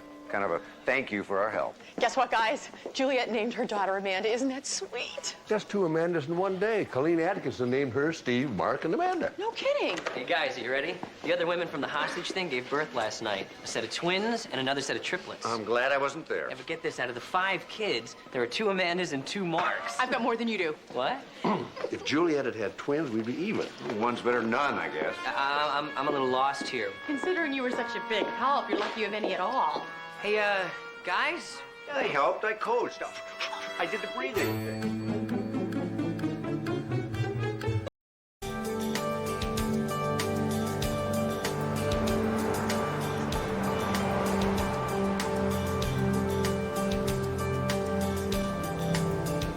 You know, Army, it was the single most fulfilling thing I've ever done. You know, it's amazing. Somebody as busy as you, a star, could find time to do something like this. Well, when it comes to helping, you know, I always try to make time.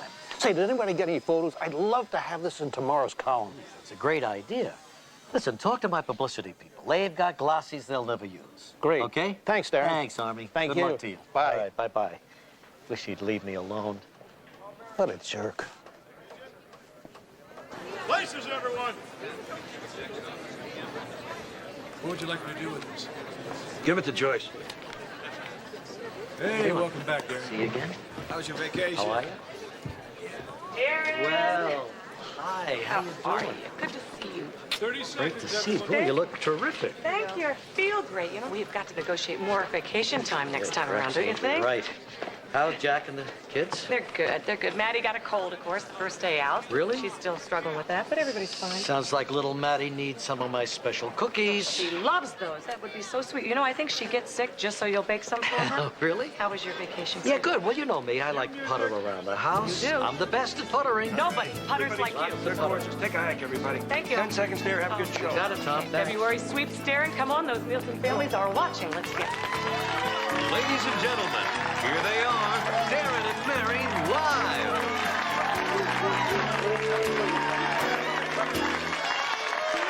Thanks so much. It's just great to be back, everybody. Did you miss us? Thank you. Well, we were gone, but for them, we were still here. Oh, my gosh. You know, suddenly I need another vacation. They were watching our reruns, right? Right. And I was watching us on reruns, Yeah. unfortunately. What was I doing with my hair? What was I thinking? Yeah, right. It's a question I ask myself every day. Yes. But while you were home admiring your old hairdos, I was out building homes for low-income families. The man is a saint. You're a saint. Yes, I know.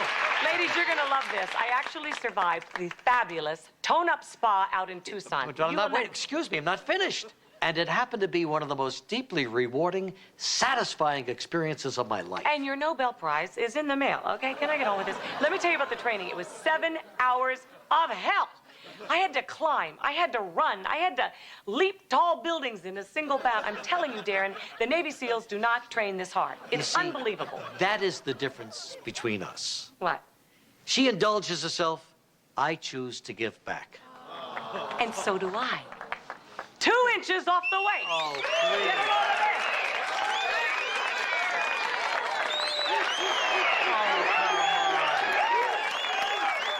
I don't believe it. Her waist is getting an ovation.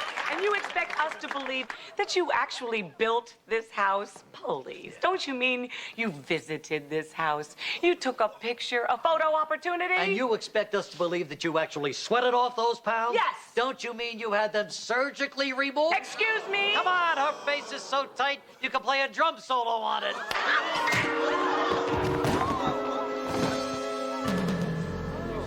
Darren! Oh, my God. Are you all right? Darren, come on. Darren, it's a joke. Darren, don't just stand there. Get an ambulance, somebody. Darren. Well, the good news is you only have a mild concussion. Oh, thank God. The bad news is your blood pressure's 160 over 100, my friend. Did I do that? Darren, I'm sorry. It's not your fault. I've dodged better punches than that. I should have zigged when I zagged. Have you two ever thought of taking a break? We just got back from a 2-week vacation. The atmosphere on the show is not conducive to low blood pressure. What do you mean? Well, I mean, there seems to be a little tension between you two on the show. He's my closest and dearest friend. I don't think our relationship's ever been stronger. Do you, Darren? Mm-hmm. You just belted him on national television. I know, but that wasn't personal. That was business. I'm lost. It's February sweeps. It's the most important rating period in our television business. Right. Ad rates for the whole year are set by the numbers we get right now. But you two planned that fight? Of course we did. At the center of all great drama is conflict. Haven't you read Aristotle's Poetics? But you do a talk show. Yeah, but these days it's got to be shocking, provocative, unpredictable. These days nobody cares what Jay Leno says. They want to see hermaphrodite cheerleaders. Hermaphrodite. And the men who date them. Especially. But I thought the show was a hit. It is. For now, yes, but there are 8 new talk shows on television this season. They've given every out-of-work, has-been sitcom star in L.A. a sofa, a desk, and a studio audience. And these days, if you're going to survive in this business, you got to stand out somehow. And you think beating each other up's the way to do that? Either that or see some hermaphrodite cheerleaders. Hermaphrodite. See, he's feeling better already. Listen, I'm going back to the studio. Okay. I'll see you tomorrow. Thank you. Bye. Thanks. Bye-bye. I hope you're not thinking of going back to work tomorrow. It's either that or do it from the hospital room. Hey, that's got possibilities. I can show off my cuts, my bruises. Darren, you don't have any cuts and bruises. What you have is seriously high blood pressure. Okay. We'll do that another time. Yeah, when you're in intensive care recovering from a heart attack and a stroke. And that sounds pretty good, too. It's got drama. It's got pathos. Put it in for the May sweeps. I'll see. It gives me high blood pressure. I parked out back. Good. What kind of reaction did we get? Enough that would make me wish I was still skiing in Aspen. We got calls from all the trades. Entertainment Tonight sent a crew to the set, and there's probably 12 tabloid journalists staking out my car. Well, then we better make sure they get some good shots. And we'll be needing this, too. Thank you very much. And how about some bandages? Big ones. For what? For the ugly cuts and bruises on my face. Yeah, I don't see any. That's why we need the bandages. What they don't see, they'll imagine. Yeah, just asking you for a small favor. Who's it gonna hurt? Do you know who this is? Hey! You're the guy! Huh? My mom watches you every day. That's Yeah? it. And how would your mom feel if you were in the audience tomorrow and get you a seat in the front row? That'd be awesome. I'm gonna fix you right up. Good. Just pretend I've got a big ugly cut on my cheek. Yeah, you leave it to me, Mr. Povich. Oh, yeah. That's so good. Right there. There are reporters all over the studio. I think I even saw Barbara Walters. You know, if I thought we'd get this kind of attention, I would have decked Darren years ago. Oh, come on. You don't need to punch anybody to get noticed. Every time you walk down the street, 100 guys get whiplash trying to sneak a look. I love the kissing up. You're perfect for this business. But next time, don't be so wordy. God, you're gorgeous is enough. Ow! Ow! Sorry. Go get me a cappuccino, okay? At that place down the street. And make sure it's hot. Go. You're on the air in 10 minutes. Then shouldn't you be running?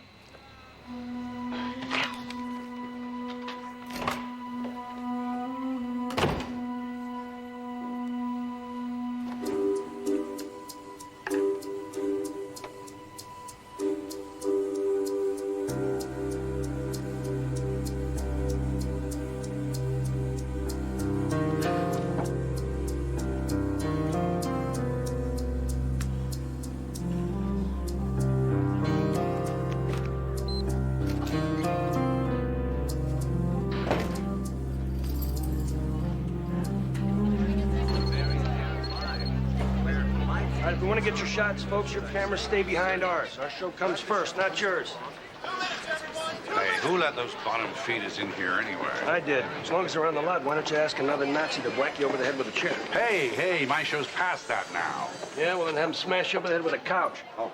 Give me a grip near craft service and clean some of this stuff out. Yes, sir, right away. $3.99. Who ate the last jelly donut?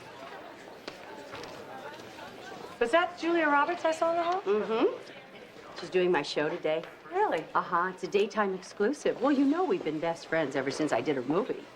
And you were wonderful in that, Lucy. Thank you. Stunning, really. Oh. A lesser actress would have gone completely unnoticed in such a small role. Well, we always vacation together in Aspen, and I ran into her on the slopes, and I said, Jules, you simply must do my show. And she said, Yeah? Lucy, I have waited so long for you to ask me that. She didn't. She did. She's adorable. I know. Well, she'll be herself with you, really. There'll be tears, there'll be laughter, there will be genuine, raw emotion. I just feel so blessed to have such friendships. Yeah, it would have been a memorable event. If only I hadn't decked Darren yesterday. Now everybody's going to be tuning into our show to see if I'm going to hit him again. Oh, well. They're going to miss a memorable chat. They can always catch it in reruns. I'll see you later. Hey, would you tell that Julia Roberts to stop hounding me to sleep with her? She's worse than Ellen DeGeneres. Hello, Ellen is gay. Only until I finally give in. God, Larry, you are totally tasteless. Yeah. How do you think I got a tenth of a rating point ahead of you, eh? Today's topic, women who sleep with their boyfriend's boyfriend. Well, darling, you'll be the talk of trailer parks everywhere. Yep. Gotta go. Got a show to take. Okay, everybody, got 20 seconds. Where's Darren? I don't know, but in 15 seconds, we're going on with or without him. So saddle up. All right.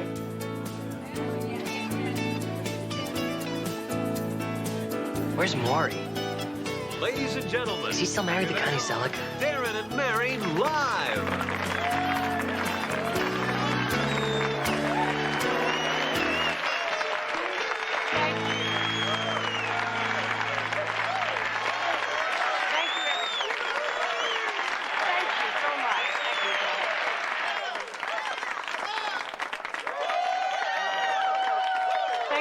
I don't know if you saw the show or heard about it, but yesterday I slugged Darren Tate. It was not my proudest moment, as you can imagine. Yes, he provoked me. Yes, he was rude to me. And yes, he offended me. But you know what? What I did was wrong, because violence is never the answer, and I'm really, really sorry.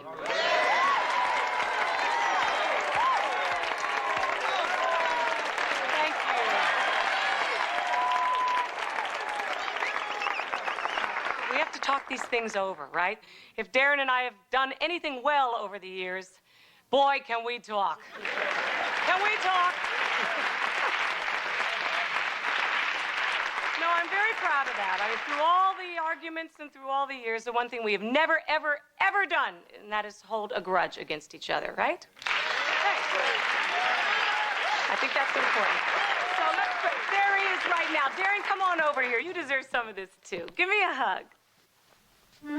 Hug this.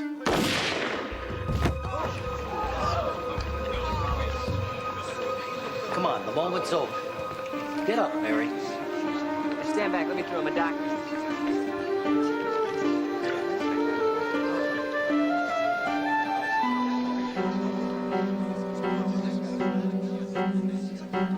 put the gun away, she's dead.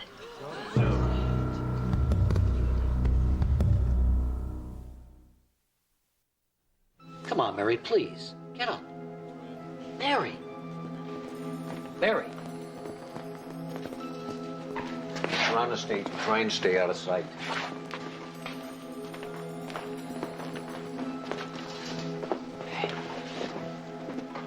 I don't think he's any danger to anybody but himself. He looks like he's in shock. Who are you?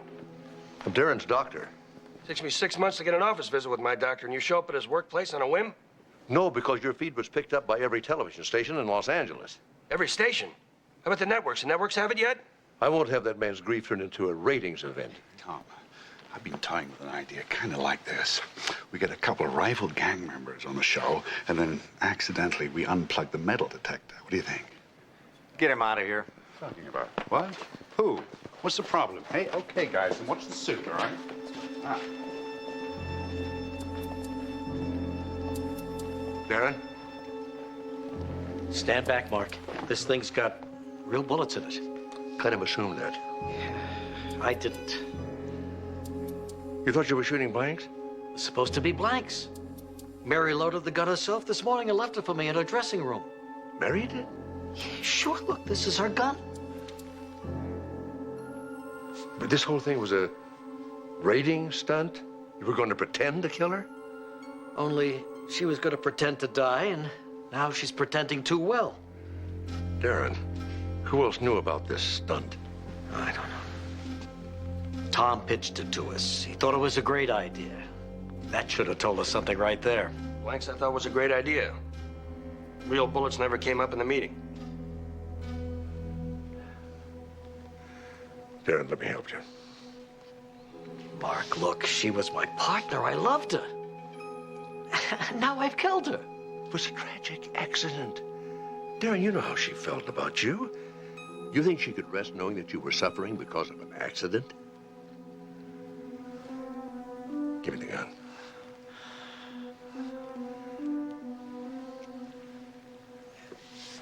Take it easy with him, guys. He's in shock. He needs immediate medical attention. Take him to community, General. Thanks. We're still live. Go to commercial. This way, Mr. J. Real bullets, all right. Question is, who put him there? Think he was telling the truth? Someone switched the blanks? Well, look at the alternative. It was deliberate, cold-blooded murder. In front of 10 million people. That has got to be one of the dumbest murders ever committed. Hey, if stupidity was a defense, half the guys I put away would be walking the streets today. Well, you know, his grief seemed genuine to me. Plus, he's mourning the fact that he doesn't get to do this again tomorrow. But I guess his story is worth checking out. I'm going to head back to Community General and look after him. Oh, thanks, Jess. I appreciate it. Back from commercial in 15. What do you mean, back from commercial? I got nobody to come back to. Excuse me. Do you know who might have had access to Mary's dressing room? You're kidding, right? No, I think it might help Darren. In 5 seconds, I'm going to be broadcasting an empty stage live across the country. I don't think you have to worry about that. 1. And we're back. Our long national nightmare is over at last. Darren Tate is getting the help he needs. And now is a time for healing. For you, for me, and for Julia Roberts, who is going to be my guest on a very special show. And go to commercial. What was it you wanted? So this is the only way in and out of the dressing room? That's right. Only people with this card would have access to Mary's dressing room. How many card keys are there? Obviously, on-air talent has them. I've got one. Security guards, cleaning crew, Mary's assistant, Freddie, of course. There's a couple dozen, give or take. But the system keeps a record of which key is used at what time. I'm going to need to see the records for this morning. All right, I'll go get them. Mary's dressing room's first door on the left.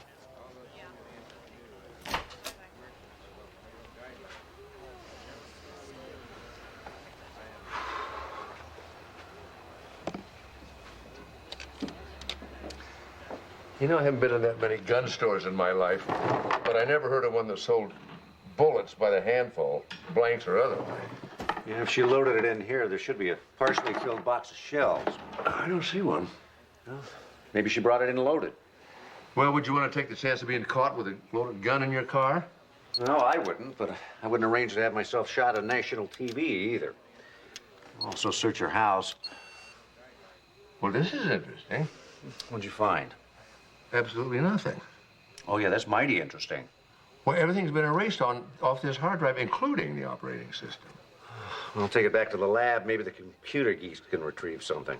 I don't know if this is going to help you much. The show started at 11 o'clock. Darren Tate entered the dressing area at 11:02, left at 11:06. Just enough time to go in there and get the gun and go on stage. Last person in the dressing area before us was Freddie Myers at 11:45. Who's he? Mary's personal assistant. No, she was already dead by then. Too late to be interested in a cup of coffee. Only other person in here this morning was Mary Montgomery. She was in twice, once at 8:23 and again at 10:56. Wait a minute, are you sure about that second time? That's what it says here. Why? Because Mary couldn't have been here at 10:56. It was right before her show. She was on the set doing a live promo.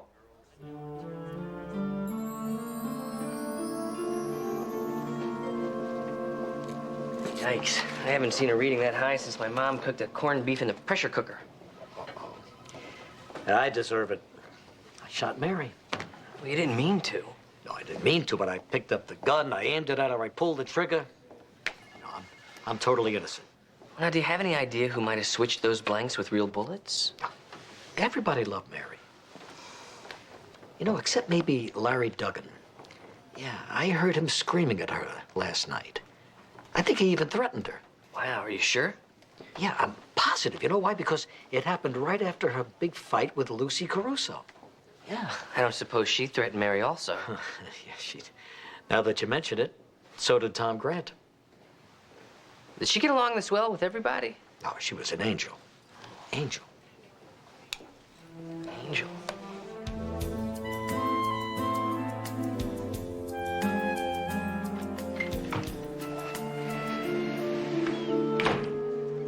Hi, you know Merle. Yeah, I got the report on the gun that killed Mary Montgomery. Oh, good.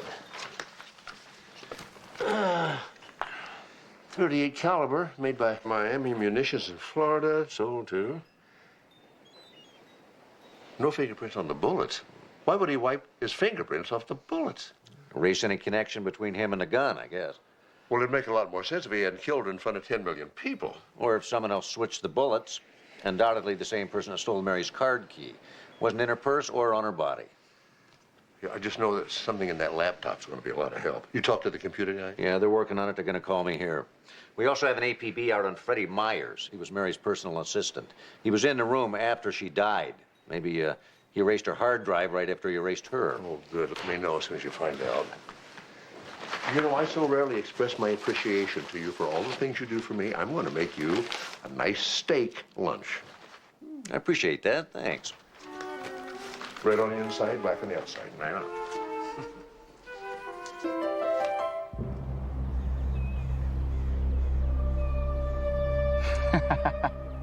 I know you killed Mary. And I know why. And I know what the National Enquirer would pay for that information. What I don't know is how much you'll pay me not to tell them. Yeah.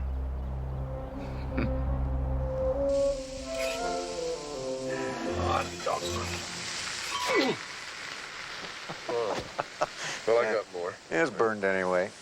We restored Mary's files. She was getting dirt on a lot of people, mostly other talk show hosts, you know, sordid stuff, illicit sex, extortion, you know, fraud. Sounds like a regular afternoon of daytime TV. She was so nice on the show. But it's on at the gym. I'm a captive audience. Oh. Okay, it's all ready. I hope you guys brought an appetite. Oh, it's nice of you to bring all this good food. Like we've been eating here for years. It's about time we brought something. I ordered a pizza once. Maybe in a couple of years, one of us might actually do the cooking. You know, guys, I've been thinking about that case. I think I have the answer to Mary Montgomery's murder. You do? All right. Say that the table is the studio here. And we got, okay, white cup is Mary Montgomery, pink cup will be Lucy Caruso, this blue cup will be Tom Grant, and this green one will be Larry Duggan. Okay, the napkin is the makeup table, fork here is the dressing rooms, and spoon would be the sets where they all work, okay? Now, Mary and Lucy are at the makeup table. Tom and Larry over here talking. Now, Lucy and Mary do their shows at the same time. One's on tape and one is on live. So Mary leaves the makeup table and goes to talk to Tom on the talk show set. Duggan goes back and joins Lucy at the napkin. The makeup table. Right. Now, none of them had the time to have stolen Mary's card, gone in and switched the bullets in the fork and made it back to the spoon. The dressing rooms and the sets. That's right. So then Darren is guilty, right? Well, I'm saying that our lunch right here proves his innocence because I made the steaks, you made the potato salad, and you made the coleslaw. Well, now, is it going to ruin your theory if we tell you that we got this at the deli? No, I'm just saying we all contributed something, and not one of them could have framed Darren all by themselves. So if we just assume Darren's innocence, there's only one logical explanation.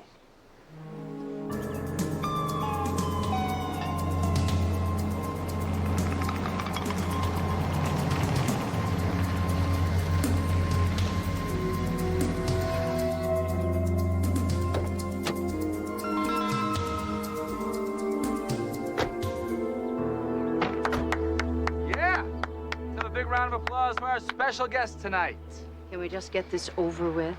Oh, I mean, no gloating, no one-liners, no explanations of how I brilliantly figured out your plan. Something like that. See, you've got no sense of what makes good television. No wonder Larry Duggan's kicking your butt in the ratings. Oh, gee. Thanks, Freddie. Yeah, that really means something coming from a guy like you. Oh, Freddie, what's wrong? I thought you brilliantly figured out my plan. I did. I knew you two were in it together all along. But you're wrong there, Freddie. Because, you see, actually, it was...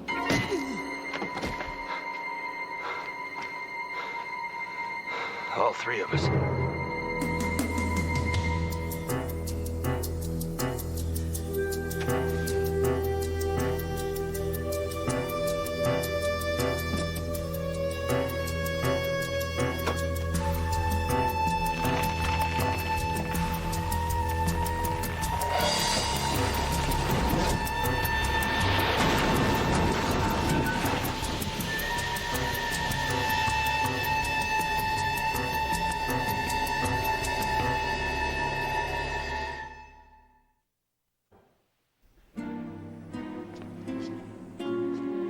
Miss Crusoe?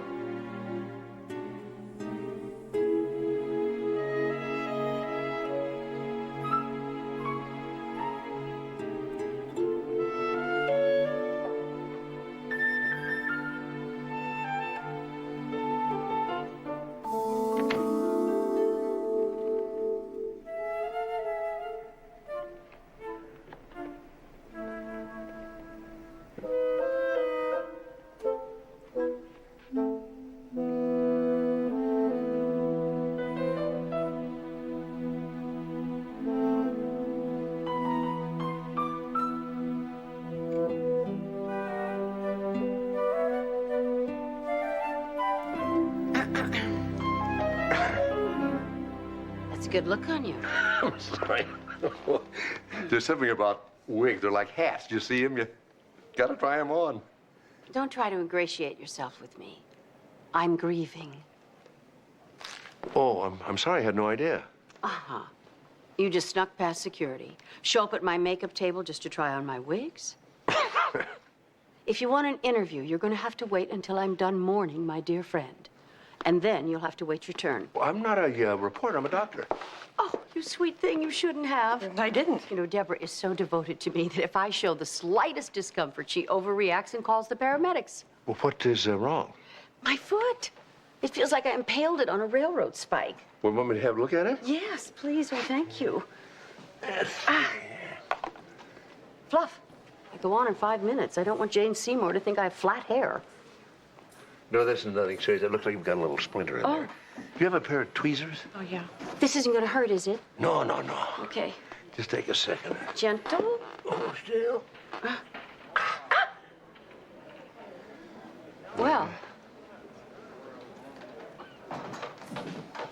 Well, it felt huge. Looks like a cactus needle. Those can be painful, too. I guess now that you've removed the thorn from my paw, I'm your friend for life. You don't look like a lioness to me.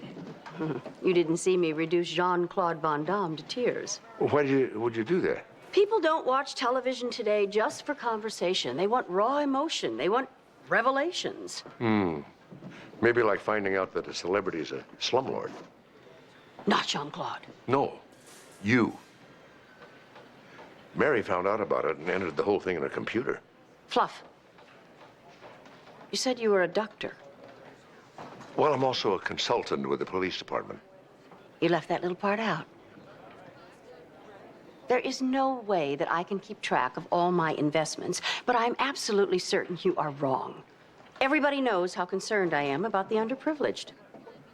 Well, why do you think Mary would make up something like that? Unlike me, Mary was very competitive. I'm just not that way. I always felt there was room on TV for my genuine conversation and Mary's entertaining banality. Well, look, I'm very sorry to have intruded upon your grief. It's okay.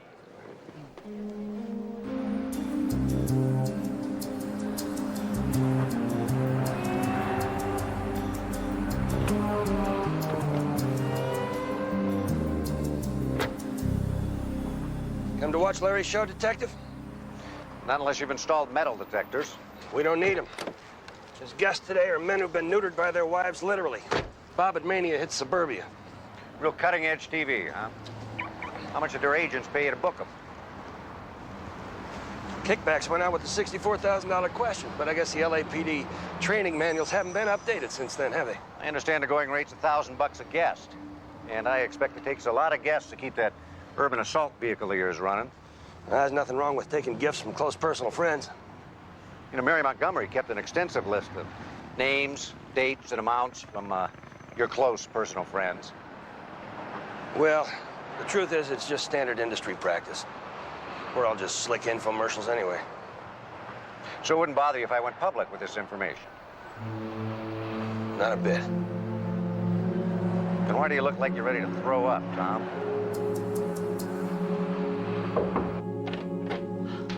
Sorry, I'm late for our appointment. Come on in. Listen, when you see this, does it say home to you? It says dead to me. Oh, come on, come on. Think like a woman, not like a medical examiner. Hey, take a seat. See, if I decorated my ski lodge like this, wouldn't it make you feel all warm and cuddly? Actually, it would make me feel like I was in a veterinary morgue. You and I are a lot alike. I can see that already. Mr. Duggan, I would never put a decapitated animal head on my wall. Yeah, but you're clearly consumed by your work, just like me. You see dead bodies everywhere. I see liars, losers, cheats. The lodge is my escape. Hey, you ever think about escaping? Yeah, right now, as a matter of fact. Your skiing is so relaxing when it's done in pairs. You'd love my lodge. As much as Allison Fleener did? How'd you know about that? The question is, how did Mary Montgomery find out about it? Mary knew? Mary knew that Allison was only 14. Going on 20. Look, she and her parents made out just fine. Hey, I gave them enough money to start their own ski resort. So with Mary dead, nobody else is going to find out about it, are they? You can't say anything, Doctor. I mean, it's over. Nobody cares. You do. Maybe enough to kill to keep it quiet. Excuse me.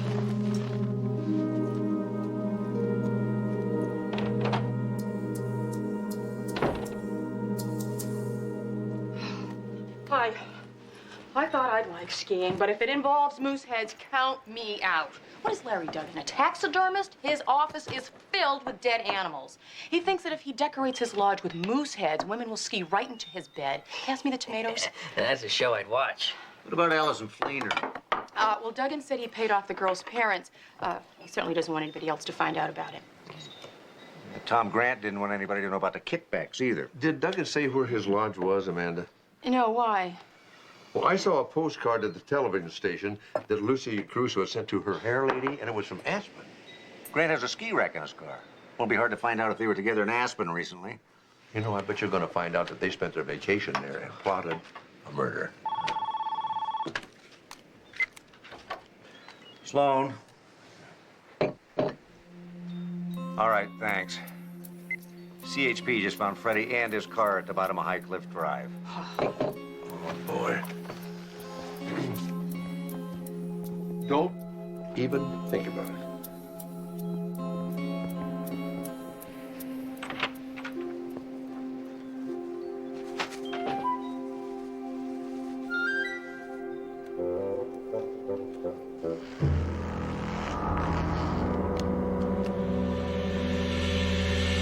I don't think I have to tell you. This wasn't an accident. Skid marks ended several yards short of the edge. Then it appears Freddie just let the car roll off the cliff. I don't think Freddie was in any condition to let the car do anything. He died from a blow to the back of the head. Despite the fact that his well-padded headrest was properly positioned. So the question would be, how did Freddie really die? Well, you bring up a thorny issue. You know, these are coastal prickly pear cactus. They'd hardly ever see them growing any farther inland than this. And that's important because? Because this morning I removed a cactus thorn from Lucy Crusoe's foot and a yellowish one just like these. Well, Mr. Myers was at least 6 feet tall, 180, 190 pounds. Lucy wouldn't even come up to his chin. Ruling out drugs and poison, which Lucy would be too smart to use, I don't see how she possibly could have killed Freddie by herself.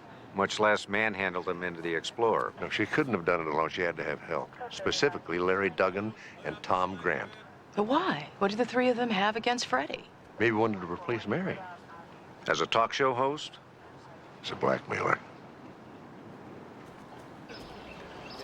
There's one problem with your theory, Dad. I just don't see Freddie being dumb enough to walk into a room with his three victims. Oh, I don't think he was. Lucy most likely lured him into a meeting. Or either Tom or Larry could have taken him out. Probably all three of them came through here and staged the accident. Nothing like teamwork. That's how they killed Mary. The whole key to Mary's murder was getting access to that purse in the makeup room. Well, if I remember my forks and spoons correctly, none of them had enough time to steal Mary's card key, switch the bullets, and then get back to where they were supposed to be on time. That's right. Lucy got the card key from Mary's purse at the makeup table. Then she slipped it to Larry, who went in and switched the bullets. Well, where's Tom Grant fit in? Well, he engineered the whole thing. He talked Mary and Darren into doing it. We have no real evidence, guys. He's absolutely right. As long as they stick together, we can't prove a thing. Or can we? Steve, could you keep Freddie's death quiet for about a day? Sure. Why?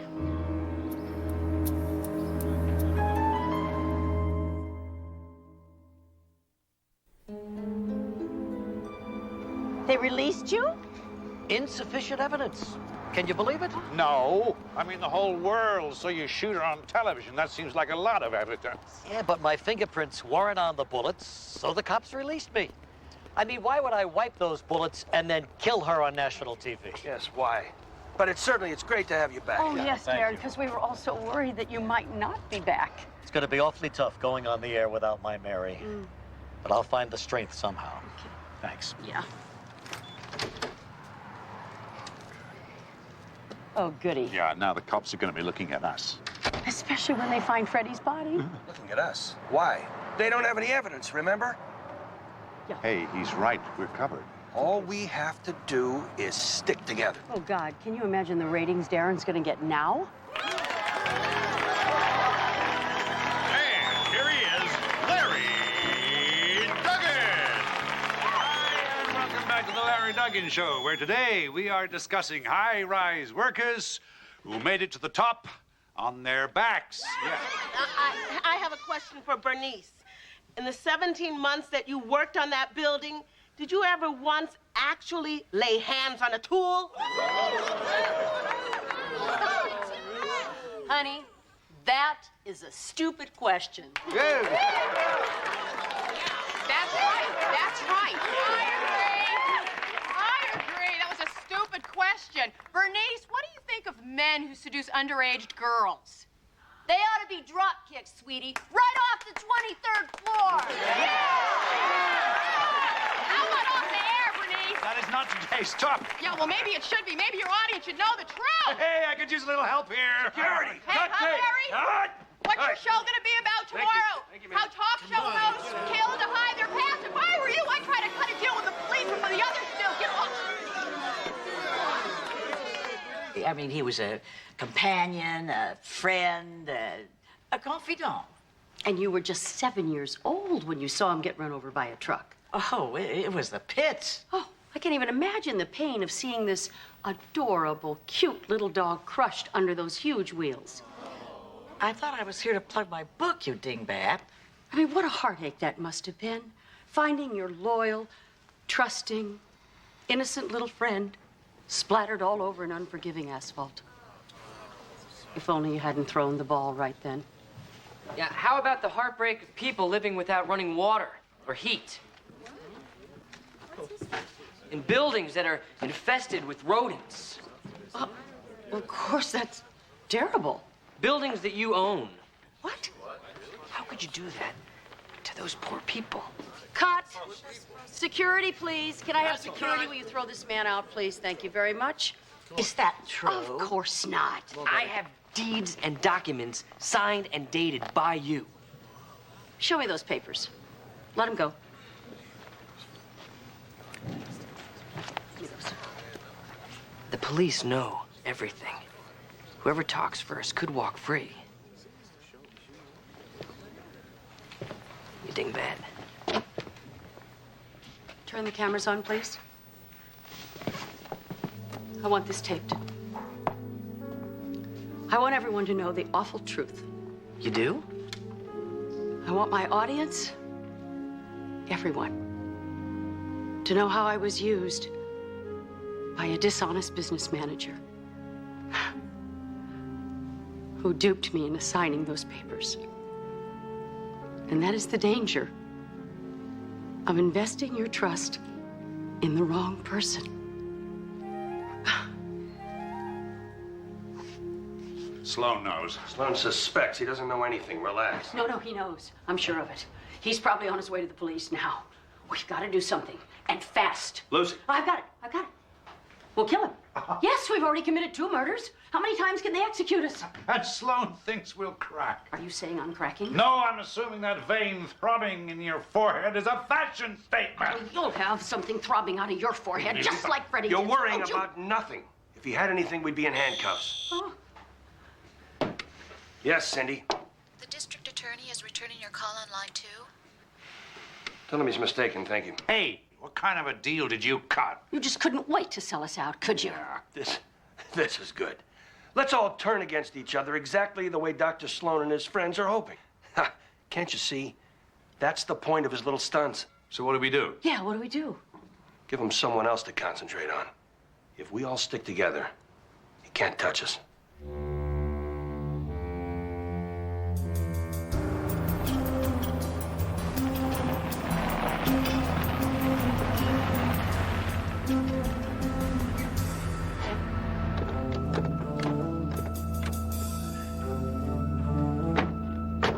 What if the police already found Freddie's car? If they had it, it'd be all over the news and this road would be closed off. You brought everything? Yeah, Mary's card key, the blanks. How did you come up with this? Yeah, if I can produce daytime TV, I can produce a frame. Too bad there isn't an Emmy for Best Produced Murder. Ha, very funny. Listen, do you think the card key and the blanks are enough? Maybe we should put something else in Freddie's car. Like what?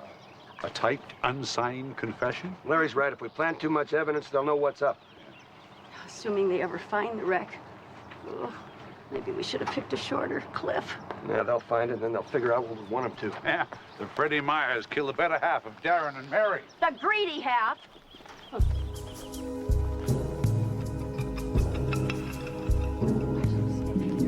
I'm getting going. We're not in this part together. You look very, very Oh, pretty. thank Very you. nice. Hey, by the way, it's so nice to know chivalry isn't dead. Thanks a lot for the help Maybe you'll down here. appreciate your nice warm soundstage. Hey, look, these are Shut up, $800 Tom. pair Shut of up, shoes. Please, both of you. Please, next time I'm gonna wear my $400. Ah, wait. I don't want to see Freddie decomposing. So close your eyes. Hey, Tom, here.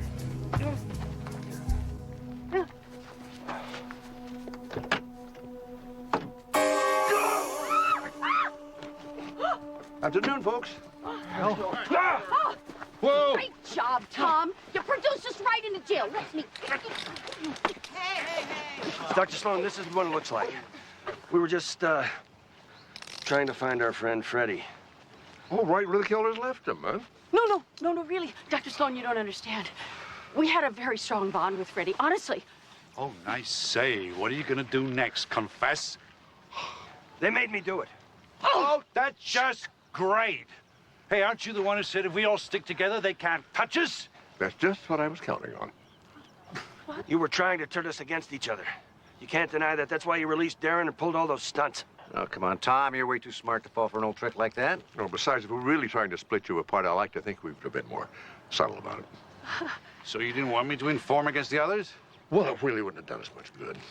To get a conviction, we needed the physical evidence. We didn't know which one of you controlled it. So we wanted you to think we wanted you to turn on one another, which pretty much guaranteed you would try something together. Thank you for making our job a whole lot easier. Yeah, but wait, Dr. Sloan, really. I'll make I a am deal. Here he is, Darren. So they all tried to turn state's evidence? Oh, quicker than you say I'm a victim of circumstance. Darren Tate is free and clear. And Lucy Caruso and Larry Duggan are off the air for good. If only that were true. They were colleagues, friends, people I trusted. And now they're facing murder charges. Even worse, the total destruction of their careers. What went wrong? What makes talk show hosts killed? Can you answer that question, Lucy? Darren, I wish I could. I just can't find the words. Can't or won't? Are you saying you can't find any remorse? Of course you can. Her feelings of guilt and contrition are so painful, so overwhelming, it's almost impossible for her to give them proper expression. When I think about poor Mary. What a dingbat. And what about Freddie Myers? You killed him too. How did it feel? He didn't say. What? You can watch too much television.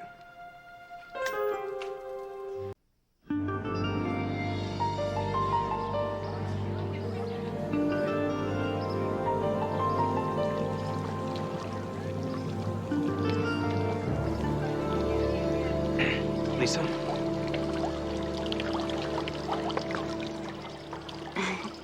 Hey, Ted.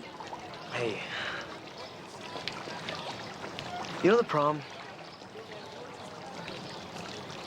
Well, we could go. You and me. Together, you know. Oh, that would be lovely. I'll call you. About the time and stuff. Thank you, Chad. I know it will be a wonderful evening. Yeah, whatever.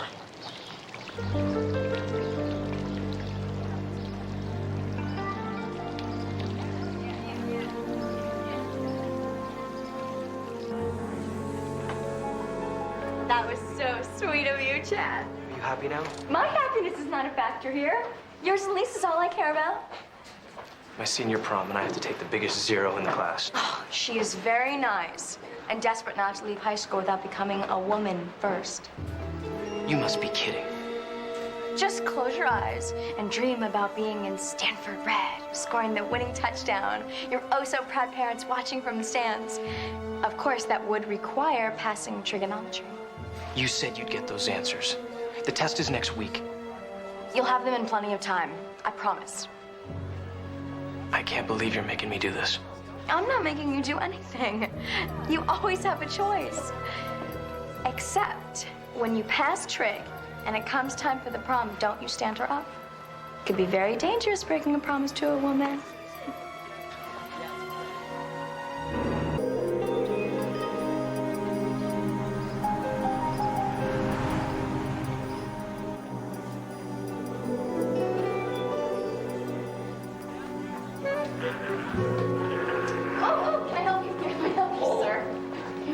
I guess the answer to that is yes, you certainly can help me. Thank you. You're welcome. Oh, you got a lot of stuff here. Well, I'm teaching a module starting today. I think maybe I'm over-prepared. You must be Dr. Sloan from Community General Hospital. Yes, I am. How did you know? I'm taking your class. I'm Noelle Landrew. Hi. We are so looking forward to your lectures, Doctor. Well, I just hope I can live up to Norton Hall standards. No problem. Our students love a good intellectual debate. Debate? Oh, my third grade teacher brought one of these to class. It's a nice touch. Noelle? Oh, here, this is our room. I'll be in a minute. Thank you very much. I heard about you and Chad. I'm so happy for you. I can't believe it. How did you get him to ask? I think he secretly wanted to get together anyway. And then, when I told him how you felt. Oh, but now what do I do? You get a new dress and then fit right in with all the other beautiful seniors. Well, how do I know it looks good on me? I've never had a dress like that. And flowers, I mean, I'm gonna have to tell Chad the color of the dress so he knows about flowers. We will find you a dress, okay? You just enjoy this, okay? And with the increased use of the blue-green algae derivative FK507, organ transplantation has reached what a lot of people believe is optimum efficacy. Any questions? I do, Dr. Sloan. Yes, and you are? Kelly De Niro. Kelly? Okay, I was wondering, isn't the real issue here vis-a-vis transplantation that of vital versus non-vital organs? Well, that has been a subject of debate. Well, for instance, the man who had his larynx transplanted recently. The argument was raised that it was an unnecessary surgery since the larynx is hardly vital. Well, if I couldn't talk, I think I would find it vital. But, it hardly meets the same critical care criteria as, say, a kidney or a liver. And is it worth the time and expense to maintain computerized waiting lists or even do the procedure? Eric Fincher, Doctor? Yes. You're actually making a strong argument in favor of cloning body parts. Cloning? That seems presumptuous as a logical conclusion. Not really. An individual's crust or diseased larynx could conceivably be cloned to provide a perfectly matched replacement. We might even see the day when autotransplantation or autotransfusion make cadaver replacements obsolete. Normally these gel packs are good for muscle pain if you heat them in the microwave for 30 seconds, not 30 minutes. Hey. Some sulfadiazine in a gauze dressing. Yes, sir. Where have you been? You disappeared after lunch. Jesse, I've been reassigned. You're kidding. Who do I complain to? Nobody. I asked for the transfer. You didn't tell me you were going to do that. I didn't want to say anything until I was sure. But I like working with you. This isn't your way of trying to break up with me, is it? Of course not. I got into nursing because I want to take care of people, not just shuttle injuries in and out of the ER. Shuttle? Well, this is important work. I know that. But we lose track of people when they go up to surgery or into the wards. I miss that. You miss bedpans? You know what I mean. I know what you mean. You miss knowing what happened to the patient afterwards. Exactly. I'll tell you, though, that kind of follow-through can be difficult to deal with sometimes. Meaning? Meaning that things are different in the ICU. There's none of that pulse pounding, blood spurting, get me a liter of Ringer's lactate, and I mean now kind of thing. I know, but it is still critical care, and I'm really good at that. Or don't you think I can handle it? Susan, I think that you can handle anything you want. Just remember, I'm here if you need to talk. Or do other things? Bye. There is no way Allison Bradford is going to be a cheerleader. But she's so eager. She walks like a duck, has ankles like a rhinoceros, and talks like a mouse on helium. You can teach her, Shannon. You are the best. We have the finest cheerleading squad of any private school in the city. I'm not going to screw it up just because you think it would be good for Allison's self-esteem. I know. You're right. I was just making a suggestion. I was only trying to help a friend. I know you were. You help a lot of people. I just can't do this.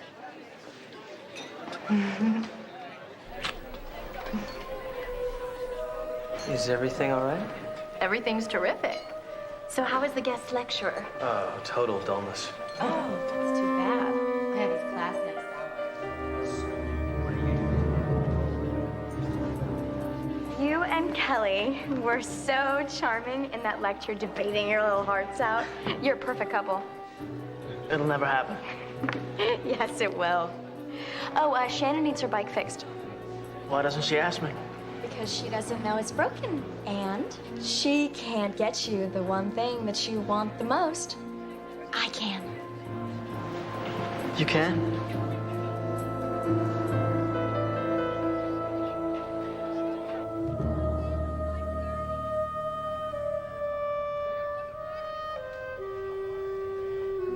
Kelly, is it? Star of the debating team. Dr. Sloan, sorry about taking over the class that way. Oh, don't be. You did a lot better job than I did. I didn't realize the students here were so, Up on the issues? well, I was going to say argumentative. I like that better. This is Norrington Hall. If you're not current on the issues, you die GPA-wise. You and Eric, is that his name, seem to be enjoying yourself today. Eric would debate his own reflection if he thought it would argue back. Sounds like you're good friends. I like Eric a lot. But, you know, there's homework and helping my parents out with the cafe and the debate team and student government.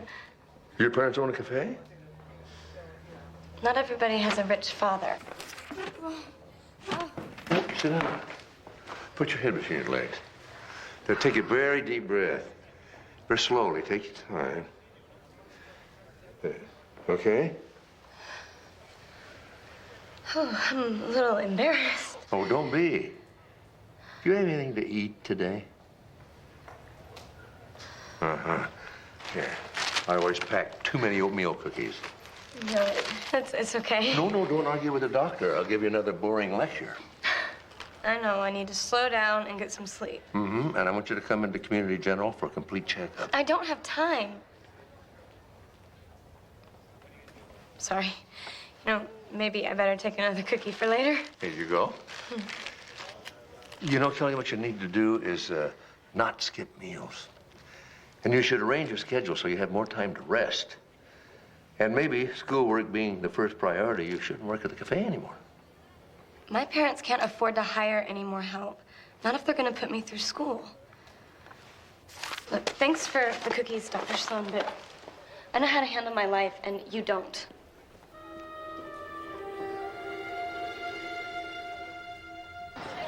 I've got practice. So I'll call you later. You better.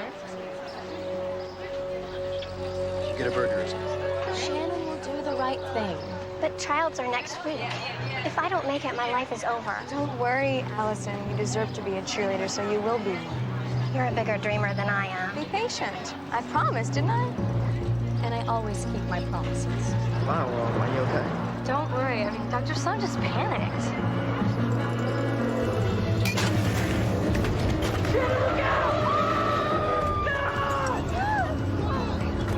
Call 911. Looks like you're gonna get your tryout after all.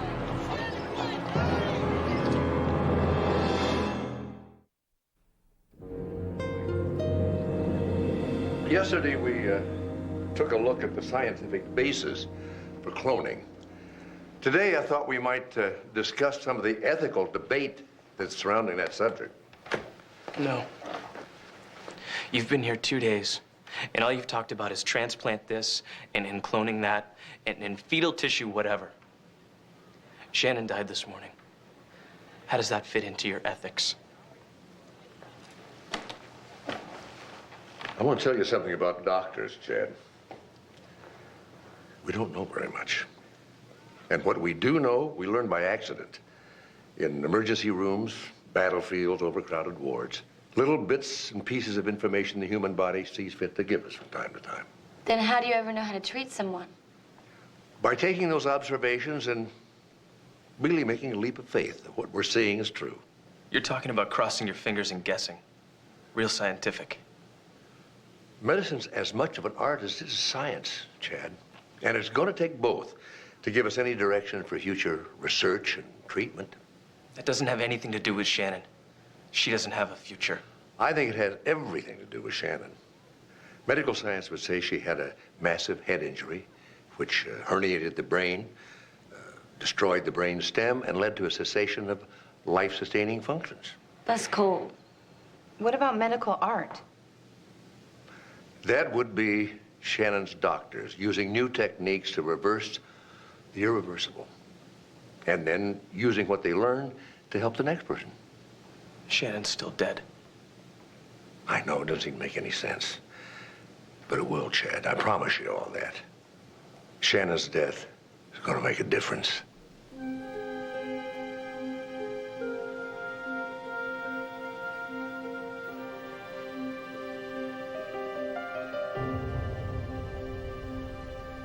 Noelle, It's a sad day, isn't it, Eric? thanks to you. I didn't loosen Shannon's front wheel. He told me to. I made a suggestion. You chose to do it. Now you can choose to shed tears over Shannon Murphy or rejoice over what you're about to receive. Which do you prefer?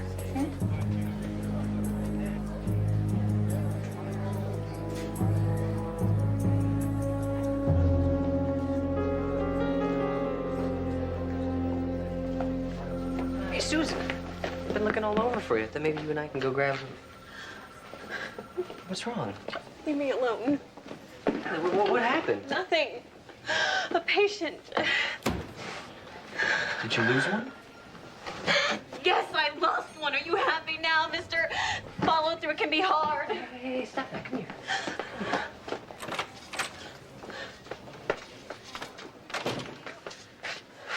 It's that girl from Norrington Hall, right? Look, I was on duty yesterday when they brought her in, and we barely got her stabilized enough to get her to the OR. Well, she didn't make it, all right? Okay, don't get angry at me about it. Well, I had to get angry at somebody. Susan. She was only 17. I just had her parents sign the papers to donate her organs. Oh, I told you things were going to be different in ICU. So what? I'm not supposed to care that I sat with her parents all night watching her EEG flatline? No, you're supposed to give them something calm and reasonable to hang on to because that's what nurses do. So now I'm a bad nurse. I didn't mean that. Thanks a lot. Susan!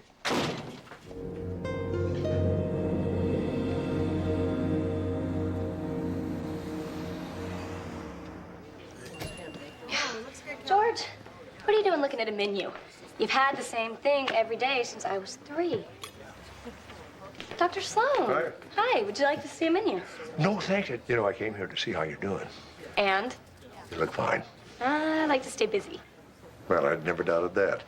It's gonna be hard leaving here. I bet when you go to Berkeley, isn't it? My parents have worked hard to get me there. I'm gonna do everything I can to make them proud. Dr. Sloan, hi. Hi. Thank you for trying to help in class today. Well, I'm not sure it did that much good to tell you the truth. You never know. Kelly, we need to talk about those homework assignments you want me to pick up for you. I hope tomorrow goes as well, Doctor. Thank you, Noelle. Well, I'll let you do talk. Bye. Isn't it nice to know a teacher cares for once? I really do appreciate you helping me with those assignments, Noelle. But you know I didn't even ask for that. Oh, you're welcome. If there's ever anything I can do to repay you, there is. Eric Fincher and you are really made for each other. It's nice of you to say, and he would really like to get together. Do you know what I mean? That's between me and him. Just think of me as that Puritan guy. You know, the go-between. Or think about it as a return favor for that homework. Whatever makes you feel good. I won't do it. You have no right to tell me to. I was just asking. Well, then the answer is no. What are you doing? Oh, dear. A cockroach. Whatever will the health department say? What will your parents do? A place like this can't afford to shut down, not even for a day. You would do that just to make me sleep with Eric? Oh, and you know what they say. If you see one, there are probably thousands in the walls. Eric's my friend. I won't do it. One anonymous call, and this place could be history. Oh, all right. Just leave my parents alone. Eric will be so appreciative. And you may even enjoy it.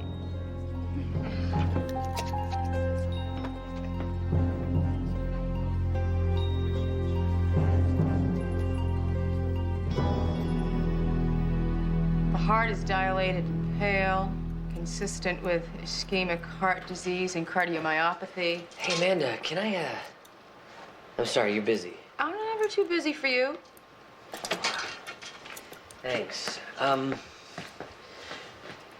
You know, how do you keep from getting too emotionally involved with your patients? Well, Jesse, all of my patients are dead, so getting emotionally involved isn't really even an option. Oh, yeah. You having trouble with a patient? Me? No, it's, Susan. Susan Hilliard? I wouldn't worry about her too much. She's one of our best ER nurses. She was until she got herself transferred to ICU. She wants to become more involved with her patients. And so she's lost sight of her objectivity. That's what I tried to point out. She didn't want to hear it. No kidding. You know how I told you I don't get involved with my patients because they're already dead? You see, actually, I care a great deal. Heart weight 15 ounces. I care enough to dig around inside of them to figure out why they died in the first place. But you don't break down every time one comes in here. Well, and neither do you in the ER.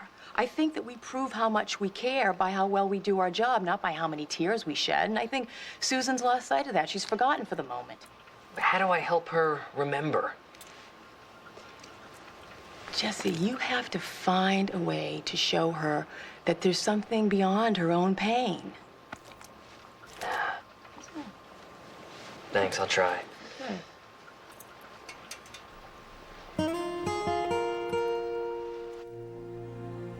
The slope is 32/79. That can't be right. The test is in 2 hours. Got 3/2. This is all wrong. Everything is all wrong since Shannon's accident. Everything's been all wrong since Noelle came to Norrington. The things she makes people do. That accident, Shannon shouldn't have died. Chad's really lost without her. The quarterback and the cheerleader. What a big cliche. Except, I think it was real. Ike was so high tech. Anything could have happened to it. I wonder if they ever, got together. I don't know. I kind of hope so. I think they cared about each other. Yeah, me too. I hope so.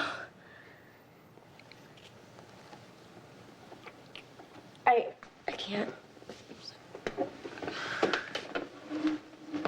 Kelly? Kelly, look at me. I'm sorry. It's okay. It was nice. No, it was wrong. I can't. I don't care what she says. Noelle did this? She said... I don't want to know what she said. Look, if we do this, it's gonna be because we want to, not because...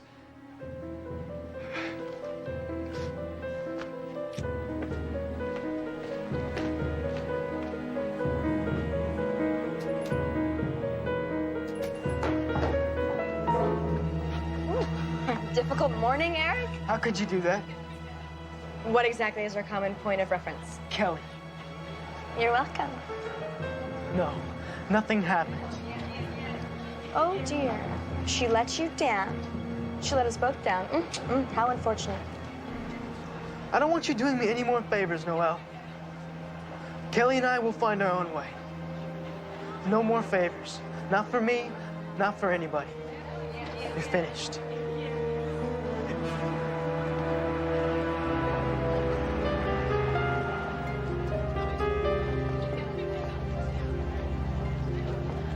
You let us all down. Eric is very unhappy, but the health department will be overjoyed. No, don't. I'll try again. I'll get it right this time. It's all right, Kelly. It's been taken care of.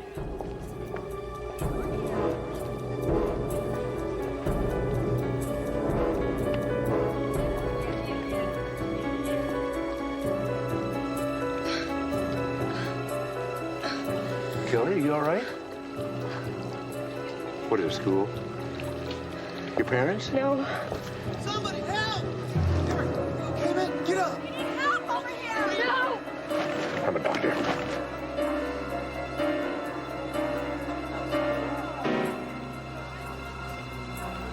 I'm sorry. He's gone.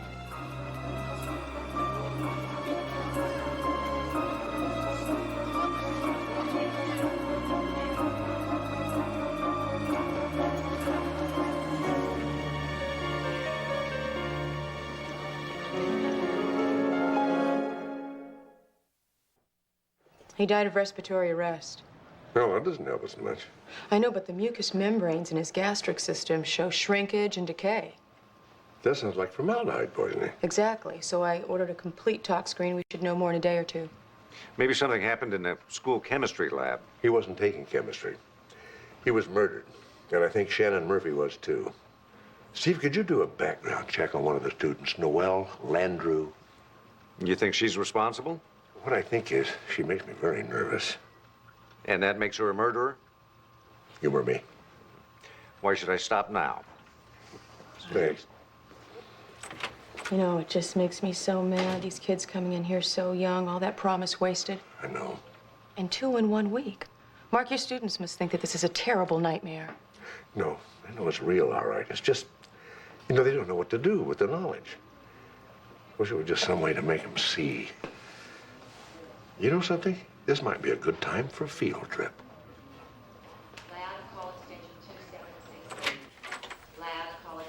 Hey, Susan.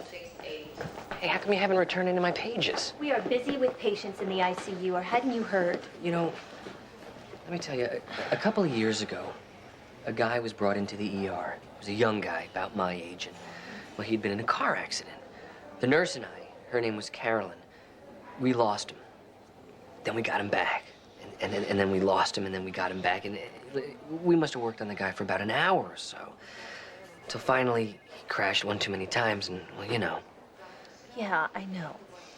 Okay, anyway, when we were done, I come out into the hallway, and I sit down. Carolyn comes out, and she sits down next to me, and she says, "Thank you for not giving up." And I said, "Well, you know, you're welcome, but you worked on him as hard as I did." It turns out that guy was her fiancé. A week later, she bakes me some cookies. I mean, can you imagine that? The moral, Doctor? The moral is that you are as professional as Carolyn, but you've forgotten that. Just because I choose not to be as heartless as she was? No, because you don't do yourself or your patients any good if you're just going to get so involved that you lose it all the time. I mean, you rob them and yourself of your skills, and because of that, hope. I mean, really, that's all we have to give around here. Well, I hope this is the end of your lecture. All right, wait a minute. I got an idea. What are you doing? We're gonna be late for class.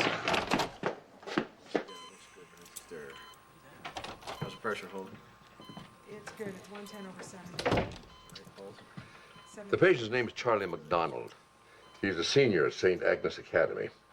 Can't see. Is he really getting Shannon's eyes? Her corneas. Well, why does he need this? Last week he was in a car accident. His corneas were destroyed. Charlie always wanted to be a pilot. Got his pilot's license at 16. Last spring he was accepted at the Air Force Academy, and he was planning on joining in this fall. Except now he's blind. Fortunately, he turned out to be a very good candidate for a corneal transplant. So he'll be able to see again? The success rate for this procedure is very high. Good. You know, it's so good to see something wonderful come from Shannon's death. We can only hope that something just as wonderful will come from Eric's.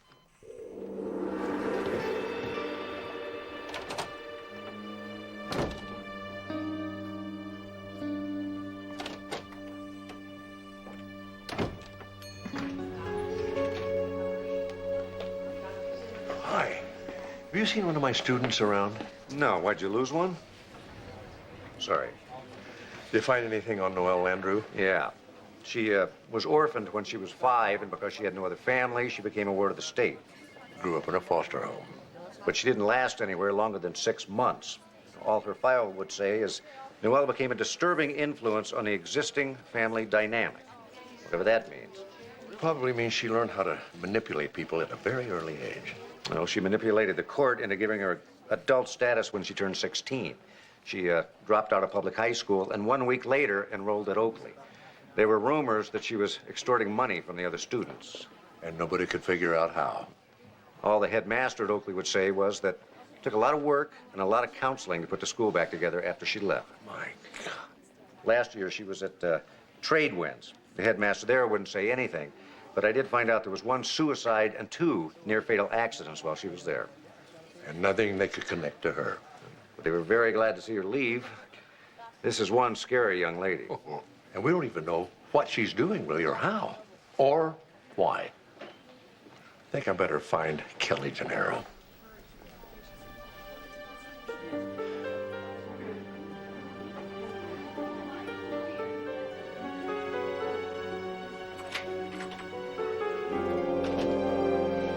Sloan, do you think when somebody dies, that's it? I mean, that everything just stops? Well, the scientist in me says that since all biochemical activity has ceased, the answer's yeah. The artist? The artist in me says not a chance. You know, Eric and we used to sit at a table in the cafe and talk about inventing new dishes and catering Oscar night parties. Kelly, what do you plan to do at Berkeley in terms of majors and careers? I don't know. I mean, my parents, they're always talking about law, medicine, academics. What do you want to do? They want me to have a solid profession, you know, so that I can have a steady income. What do you want to do? I want to redesign the menu. I really do want to redesign the menu. I mean, I love that cafe more than anything else in the world. God, what a mess. Kelly, you know, the best doctors in the world are the ones who want to be. Same goes for restaurateurs. You know, as long as you know what you want to do. Yeah, but Noelle knew it before I did. She used it against me. I don't understand. Noelle wanted me to seduce Eric. She said that if I didn't, that she would destroy the cafe. That doesn't make any sense at all. Why would she want you to do that? Noelle trades favors. I mean, not always. Sometimes she does something nice just because she wants to. But not always. She knows what you want most, and she gets it for you.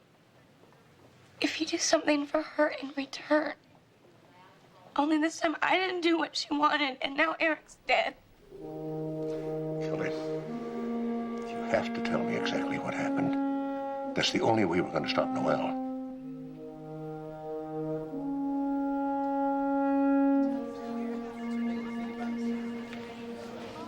I'll meet you down in the lobby.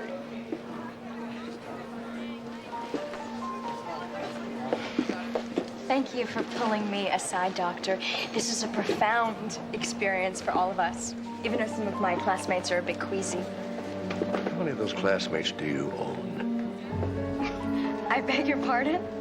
How many have you traded favors with? Favors aren't a bartering medium. See, friends do for each other without the expectation of return. Or are the rules different in the adult world? So Kelly doesn't owe you anything, even though she failed to seduce Eric for you? If Kelly told you that, well, then she is suffering from a lack of sleep. Between you and me, I think that she's gotten a bit delusional. You're very good, Noel. But I know what you're doing now. I think you have been working a little too hard, Doctor. You might want to consider giving up the teaching gig, you know, leave the school to the people who should be running it. I'm going to stop you, Noel. It's a promise.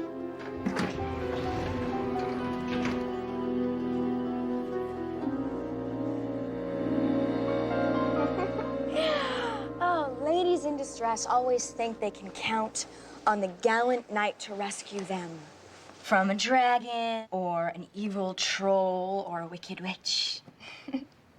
You learned about that stuff in medieval history class, didn't you, Kelly? Yes. Well, I'm here to tell you that chivalric code stuff is a crock. The knight gets bored, the dragon burns down the castle, and the lady ends up on her own anyway. Leave this place alone. Of course, when the lady refuses to do the favor she owes the wicked witch, the knight dies. Of a broken heart. You did kill Eric. All in all, we're better off without the damn knights anyway. Oh, and their horses make a terrible mess in the living room. What do you want? Bugs, fire. So many things could put a place like this out of business.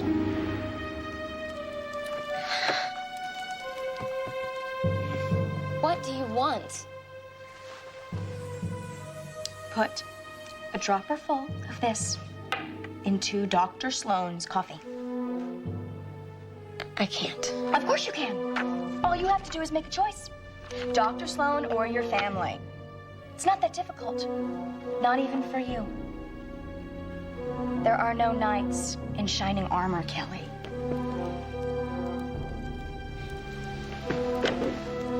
There's only me.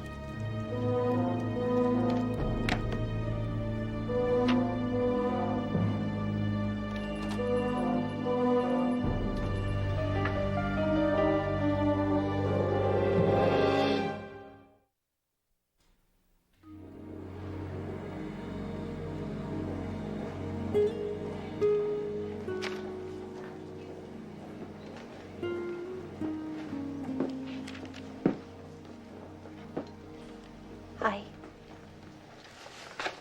Hi. I haven't seen a corneal transplant since nursing school. That was really something yesterday. It is amazing how such a small procedure can make such a big difference. To so many people. I'm sorry that I gave you such a hard time before about your story. Oh, you mean my lecture?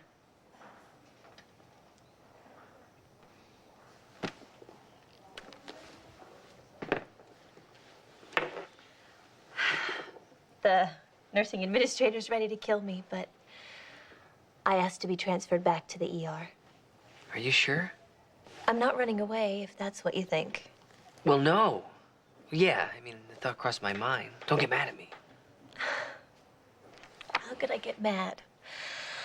You reminded me that there's a difference between being detached and not caring. So you don't think that the ER is just a shuttling of people in and out? No. Besides, I kind of miss the get me a liter of ringers, and I mean now.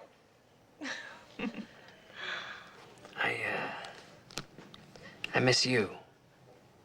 It may take a while for my transfer to come through. That's okay. I'm not going anywhere. Thank you.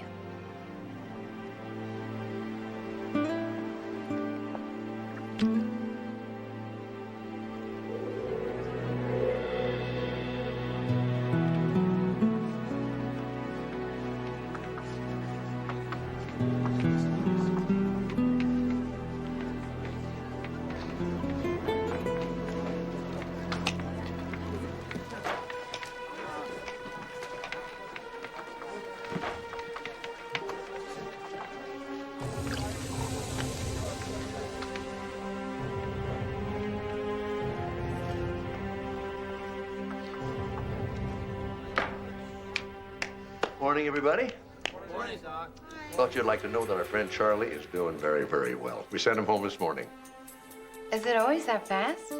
With corneal transplants, yes, it is. Very simple procedure. With heart transplants, on the other hand, sometimes it's 6 weeks before the patient can go home. So when can he see? Bandages will come off in a couple of days, probably. Should be able to see almost immediately. know, if any of you are interested, I could probably arrange with the doctors for you to be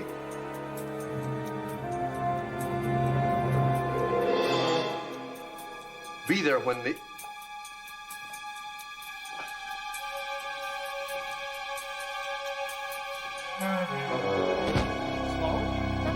Are you okay?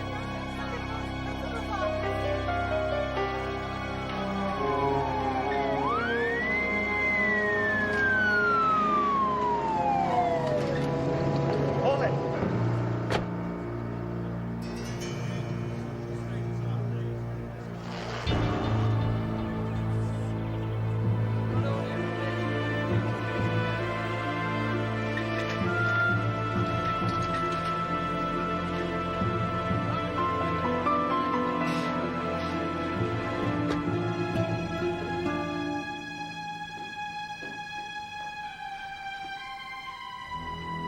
Are my parents safe? Of course. You didn't think anything would actually happen to that cute little cafe, did you? It's a community landmark. It deserves to be protected. You made me kill Dr. Sloan for no reason? Nothing ever happens for no reason. Then why? Because he was upsetting my friends. I couldn't have a disruptive presence like that here at my school. He would have been gone in a couple of days. I was tired of his lectures and his little field trips, Frankenstein weirdness. What a bother. You made me kill Dr. Slump because he was a bother to you? I didn't make you do anything. You had a choice. We always have a choice. Did Eric? Of course. Too bad he became a bother, too. You know, he actually threatened me for helping him fulfill his fondest desire. You had no right. And you disappointed Eric and me, which means that you are going to die a virgin. What a shame. What? You know, I'm trying to think of a second favor that you could do for me in return for that homework assignment that I so graciously got for you. Unbalanced ledger sheets are so asymmetrical. What are you talking about? Your fatal accident, of course. Such terrible luck this school is having. I may have to transfer. You know, with everybody dead, this place is getting to be a real drag, right, Kelly?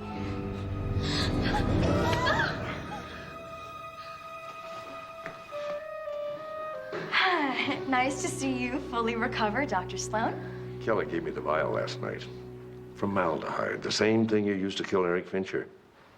Silent, effective. What more could you want from a drug? Don't look at me that way, Dr. Sloan. I didn't do anything but give people what they wanted. Favor for favor. Everybody happy. Shannon Murphy and Eric Fincher are dead because of your favors. There are consequences to breaking promises. I learned that a long time ago. They didn't. But why do it at all? You're bright, you're talented. That's never enough. People like you if you do things for them. It's not about who you are. It's about what's in it for me. Especially if you're a foster child. Or the new kid in school. Or the odd kid. Or the bright, talented, shy kid. And what you do for the popular kids, they're yours. Until they finally understand the cost. But until then, they're grateful and they're happy, and so are you. Are you? No? I will be. I just wanted to be liked.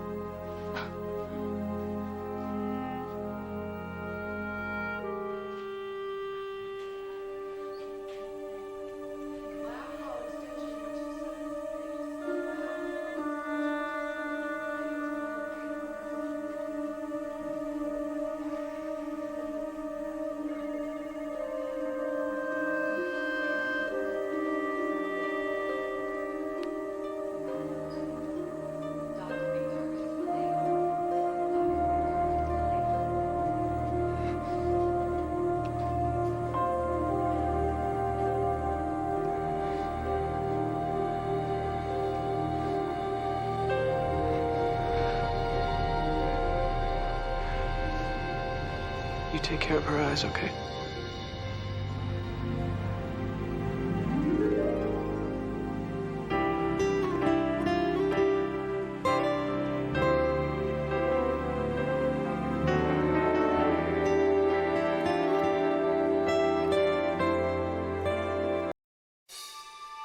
Attention racers. Racers, your attention please. The second qualifying round is Take it out. Jess. Thanks. I can't believe you walked away from all this. I never made it here. Never got past midget cars and short tracks. Yeah, but you could have if you stuck with it. It was just all that excitement, big money, women, parties. It just wasn't for me, Jess.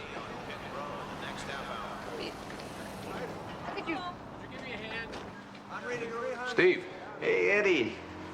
Not like the old days, huh? No, not at all like the old days. Hey, Steve. Dad said you'd be here today. Alan? My God, I haven't seen you since, The Altatina 300. I nearly wet my pants when you won that race. Well, you were what, 7 years old? Yeah, I've never forgotten it. Alan, Eddie, this is Jesse Travis. He works at Community General with Dad. Doc. Hey, damn nice to meet you. Nice to meet you. I'm looking forward to seeing your race. Actually... Actually, Alan here's just our show driver. There's not much on the track, but he's hell on supermarket openings.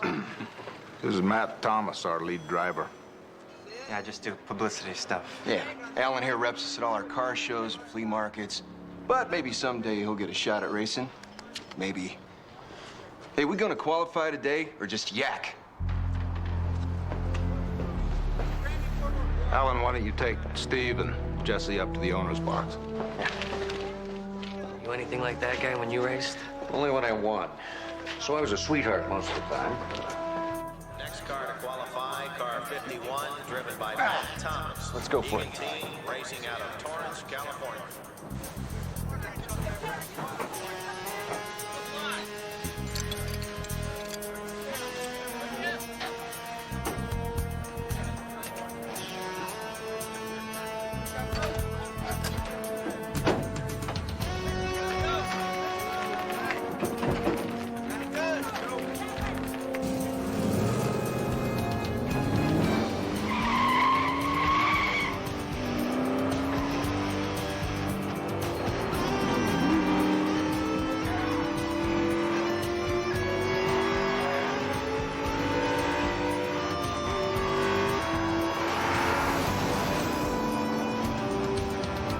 Where are all the other cars? Well, this is qualifying, Jess. Right now, it's just Thomas against the clock. It's sure important. They don't do well this morning, they don't have a chance on Sunday.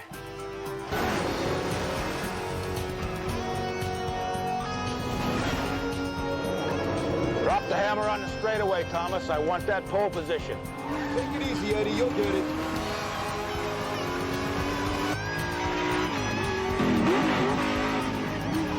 She's losing the turns. The brakes are fading. Barely holding on. Hitting the wall is a distinct possibility. Damn, I lost my engine. Oh, she's wild. Thomas, talk to me. Come in, Thomas.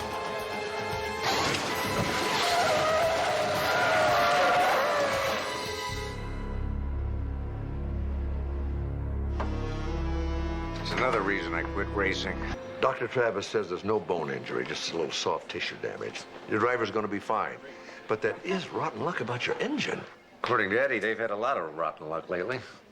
Tires, trannies, you name it, it's let us down. Could just get a break for a change.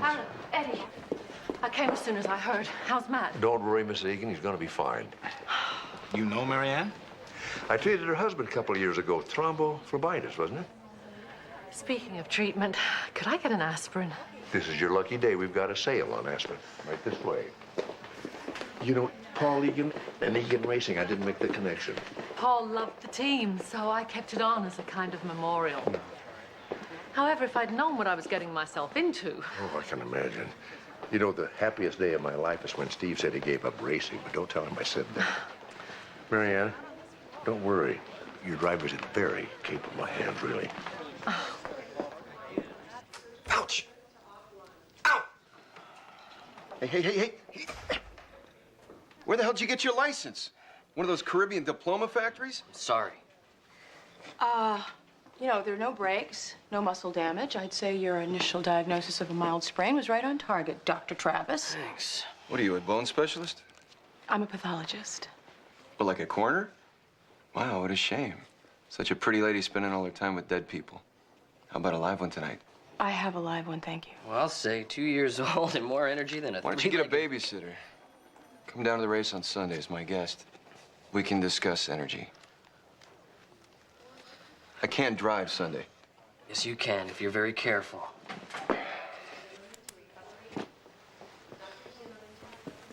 Glad you're all right, Matt. Tell me something, Eddie. What's that #1 rule of yours? And you don't say a word. Well, come on, Eddie, it's your rule.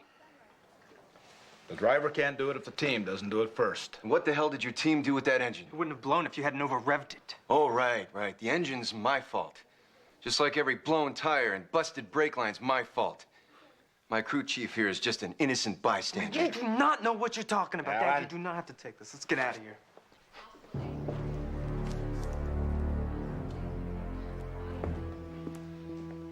Hey, I am not the one wrecking this team. That's your new crew chief's job. You accusing Eddie of sabotaging your car? Well, if he didn't, somebody did. That engine did not blow on its own. You're imagining things. We're just having some bad luck. Come on, Mrs. Egan. Every time I get in the car, somebody's trying to bury me.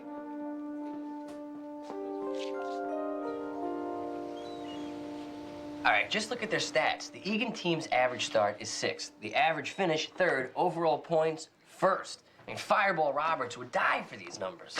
Fireball Roberts is dead. I meant if he was alive. Jesse, I had no idea you were such a big racing fan. Well, I wasn't until yesterday, and I spent all last night surfing the net. This is really good. You know, the amazing thing is that Egan has done this with a team made up of people that nobody else wanted. People like Matt Thomas. Well, it's no wonder his career stats are even worse than his personality, and the man hasn't had a winning season in years until now. You know, I doubt Thomas would be having such a good season if he didn't have Eddie on his crew. That's right. It's Eddie Wallace's first season as crew chief, and so far he's done a phenomenal job. Not according to Matt Thomas, not lately at least. Sabotage is the way he described it. You know, I haven't been to the races since Steve retired. Might be kind of fun to see one without having to chew my nail through the whole thing. Well, maybe you guys should see it in style, from the owner's booth. Hey, you don't want to come? No, I have a date with my own Fireball, and he has his heart set on the zoo. By the way, Dad, what did you say this was? I call this Espanol frittata. You like it? Tastes better than it smells. Welcome, race fans, to the 21st running of the Cal-Pac 500. Teams are racing today for 900 series points and a record purse of over $3 million. Today's field is the fastest ever in this event's history, with a pole position average speed of 192.64 miles an hour. Less than 10 miles an hour separates our entire field of 40 drivers. So it's looking like it'll be a great race. The race will start on schedule in 30 minutes.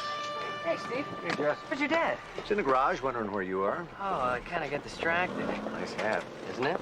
Hey. Whoa, wait a minute there. I know you. You're Jeff Gordon, right? No. Jesse, this is Tommy Kendall. That's right. You were the Trans Am Series champion 3 times. 4. Hey, can I get an autograph? Sure. I don't have a... You gotta... No. Come on over to the garage. I'll sign a photo for you and see if we can't introduce you to Jeff Gordon. Yeah. Catch up with you later. I told you gotta be the right one.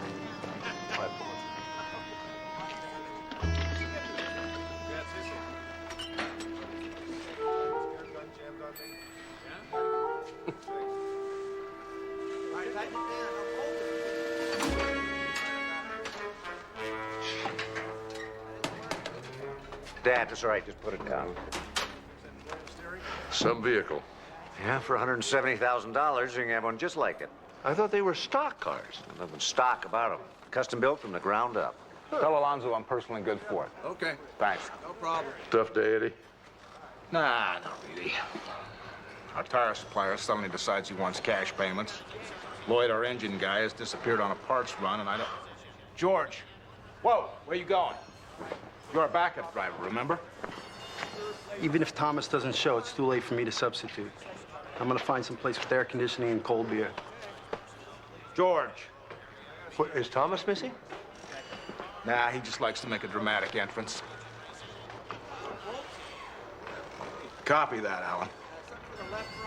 Now you stay put till I say different. At least Alan's where he's supposed to be. He's up in the stand spotting for us today. Eddie? Oh, okay, all right. Oh, no, not today. Not an investment tour, not now. Eddie, this is Monsieur Lambert and Monsieur Dupre, and they're very interested in getting involved with the team. So if you could just give us a minute or two. Yeah, I got all the time in the world. Bonjour. Bonjour. He said he liked the racing very much. He would like very much to be sponsor. French?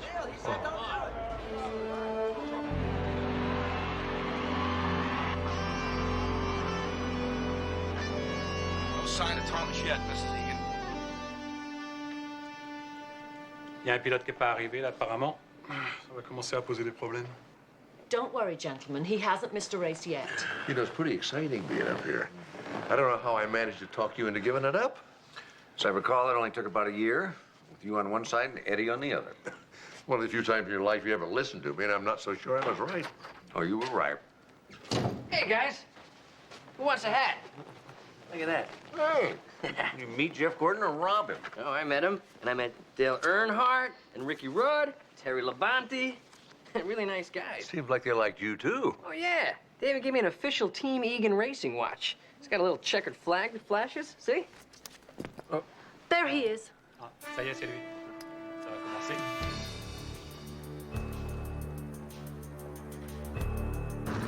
Cutting it kind of close, aren't you?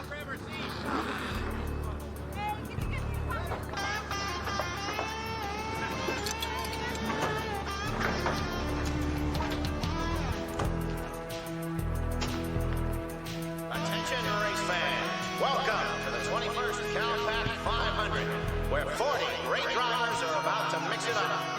So why don't we just cut to the chase and say what you've all come to hear? Gentlemen, start your engines!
Come on in the pit. We'll slap on a hot set of 4. Looks like Matt Thomas in car 51 has a problem. He's heading into pit road.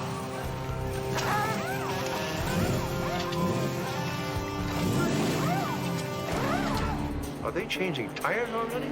Tires win races, Dad. At $1,500 a set and 10 sets a race, they better. 1,500? Oh, yeah. That must be some special tire. They even have their own heated room. Yeah, it makes the rubber more flexible for a faster drive, right? Ils font chauffer les pneus pour assouplir la gomme et la voiture roule plus vite. Took words out of my mouth. Eddie.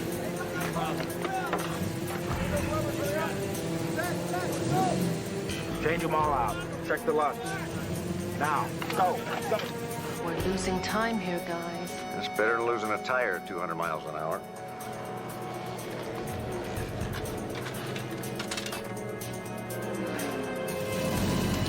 Car 51, Matt Thomas coming out of the pit row and back into the race.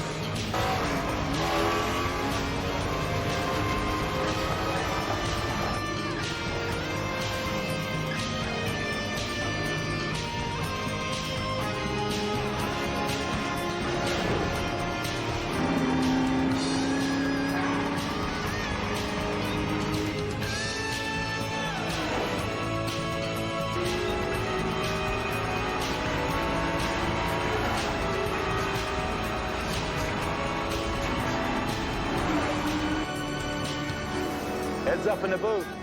Allen just checked in from the stands. Thomas just took the lead. He's got it. This race is a lock. If you ignore the fact that he's still got 100 laps to go. Well, 99, really. We've got a crash in turn 3. 51. You get caught up in that? Take it easy, Eddie. He's okay. Thank goodness. The yellow flag is out. David Lane slammed into the wall in turn 3. The track is just about to clear, and the green flag is coming out. The Countback 500 is back underway. With only 3 laps to go, car 8, David Yonishige continues to lead. Car 11, driven by Richard Raines, only 3 seconds back in second place.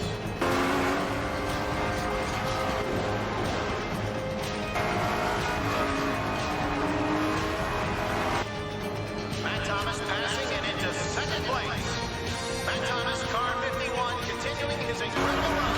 Car 51 passes car 8 on the outside, and he's in first place. We're on the final lap with car 51 closing in on an easy win. It's car 51, Matt Thomas.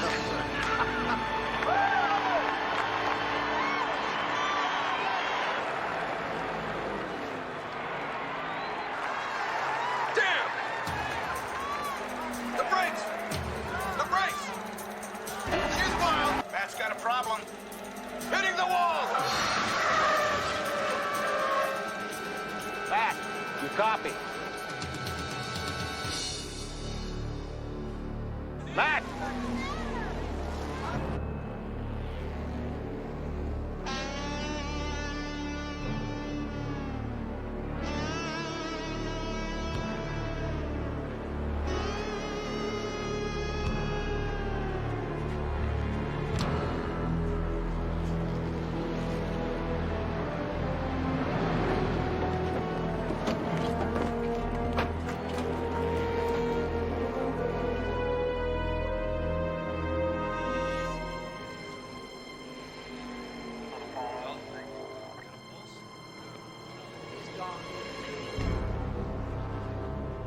I just got the word, Mrs. Egan.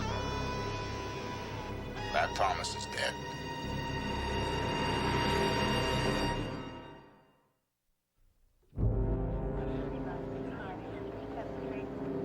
It looks like a cerebral hemorrhage due to a blow to the temple. How? This helmet isn't damaged. It's not even scratched. How did he manage to get out of his car and walk around with a cerebral hemorrhage? Well, I've seen people with worse injuries do a lot more. Strange things happen in accidents. If it was an accident. Remember those lug nuts the crew changed during the race? I went down to the pits and had a look. Let me see it. Well, I'm no expert. That doesn't look like normal wear and tear to me. I have a feeling forensics will agree with you. Maybe Thomas wasn't imagining things when he started yelling sabotage. But Eddie changed those lug nuts during the middle of the race. It couldn't have caused the accident. Well, the one who did the lug nuts may not have stopped right there. You know, I remember that Thomas did radio that his brakes were going out right before the crash. Bad brakes on a race car? That doesn't sound like an everyday occurrence. Not unless you drive for the Egan team. This is definitely beginning to look like a homicide investigation. No one had anything to gain by hurting Matt Thomas. He's the one that made this season happen for us. Yeah, right. That what you think, Lloyd? Thinking's not a crime. Murder is. Hey, I get nothing out of this. Not like Halsey. He's got a shot at being lead driver now that Thomas is gone. Yeah, Lloyd, you get nothing. Except payback. What'd you tell the detective how Thomas had you busted from crew chief to grease monkey? Yeah, that turned out real good for the team, didn't it? Hey, what's that supposed to mean, huh? This car ran a hell of a lot better when I was chief. Yeah, if you count last is better. Why don't you get out of my face? All right, that's it. This conversation is over. I'm impounding this car pending further investigation. And the first one that objects will also be impounded. Straight into county jail.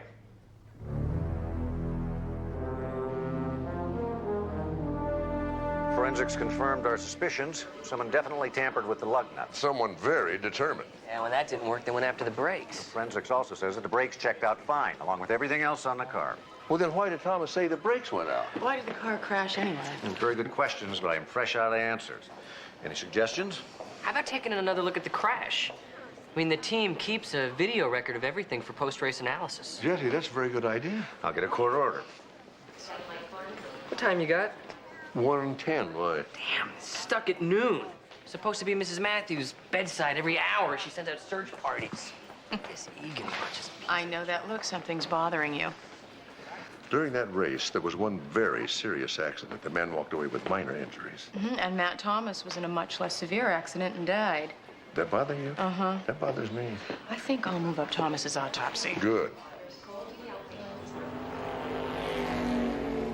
You want our race tapes? They're yours, Steve. I appreciate your cooperation. The irony is that yesterday was probably the best driving Thomas had done all season. Maybe ever. Which is a roundabout way of saying that I hope we get these back. I'd like to give them to his family. I'll see to it personally.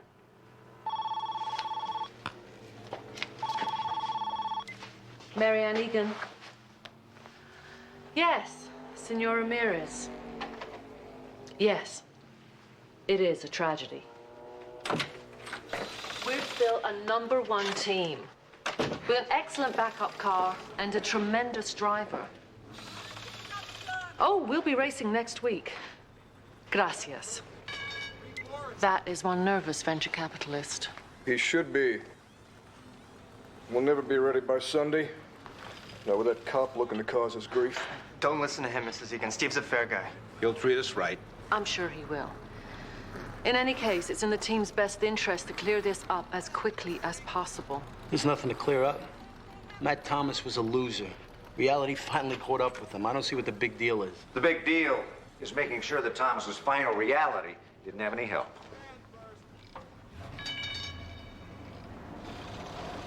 Steve? How far are you gonna go with this thing? I mean, why waste time on an investigation that's going nowhere? I'm just doing my job. And my team is trying to do theirs. But you keep poking around, getting in everybody's way, they're gonna fall apart. We'll lose our sponsors. Matt Thomas lost a lot more than a sponsor, Eddie. It was an accident. The man shut it out. It happens. You've raced, you know that. So no one sabotaged his car. Nobody wanted him out of the way. Look, Steve, I've crewed on every podunk team between here and Talladega. It's taken me 20 years to make crew chief on a top-rated outfit. Don't screw this up for me, please. It's a police matter now, Eddie. I'm sorry.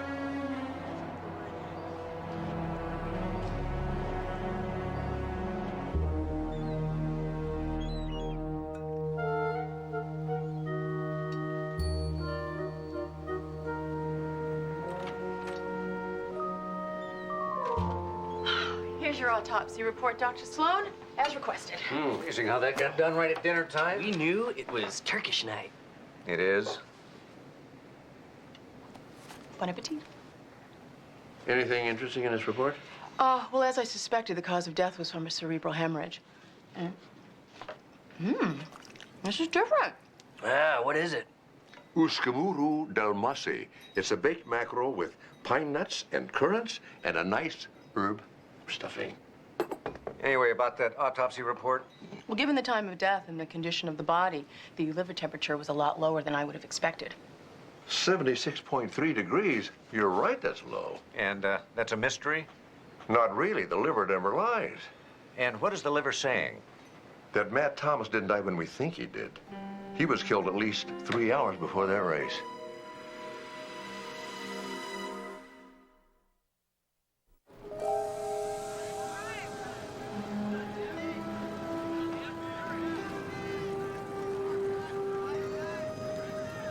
Okay. What do you see? Of course, Matt Thomas had a sprained arm. There's no way he could have climbed into the car like that. Okay, so now we know for sure imposter did the driving, but how do we know that he made the switch with Thomas's body and why? Well, I guess we know the answer to the why part, and that's to cover up a murder. And as for the how, he could have planted the body in the infield before the race. Right. And then slipped away in all that smoke and confusion after the wreck. Yeah, but he still had to fool Eddie and the entire pit crew. Well, the guy was wearing a helmet and a driving suit. I mean, there's no way anybody could have gotten a clear look at him. And he didn't show up at the pit till the last minute, so nobody had a chance to talk to him either. We did hear his voice come over the radio, but it could have been somebody who sounded like Thomas. Well, I've got kind of a theory about that, but right now I'm more concerned about what caused his death. You made a notation in there, Amanda, about, let me see. Yeah, here it is. About the body cavity having an abnormal amount of blood. Yes, there's a strong indication that for some reason the man's blood wasn't clotting properly. Well, could Thomas have had hemophilia? Well, that's not likely. The whole team had to take an annual physical. Well, then the internal bleeding may be the result of something artificial. Hey, maybe you should, Order a complete toxicology panel. I already did, and we should have the results soon. Right at dinner time, no doubt. Hey, that's right. It's Nepalese night tonight, huh?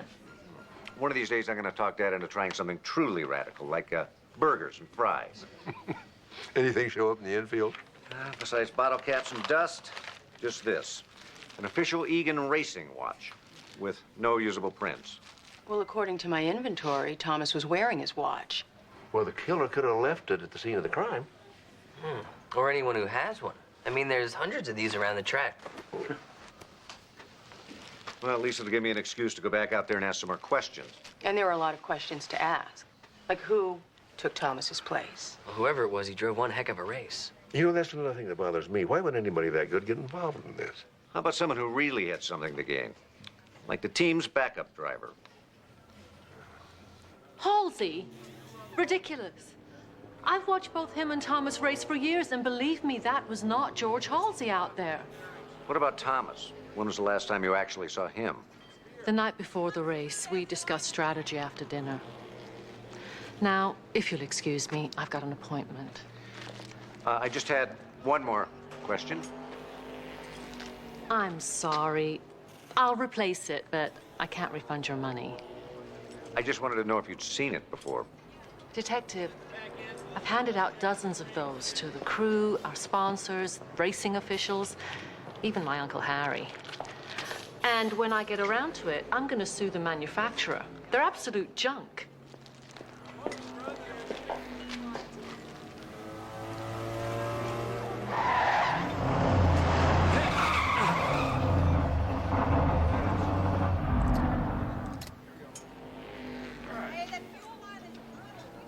Real sorry about that, officer. Guess I'm a little rusty. Too rusty to have won yesterday's race? And what's that supposed to mean?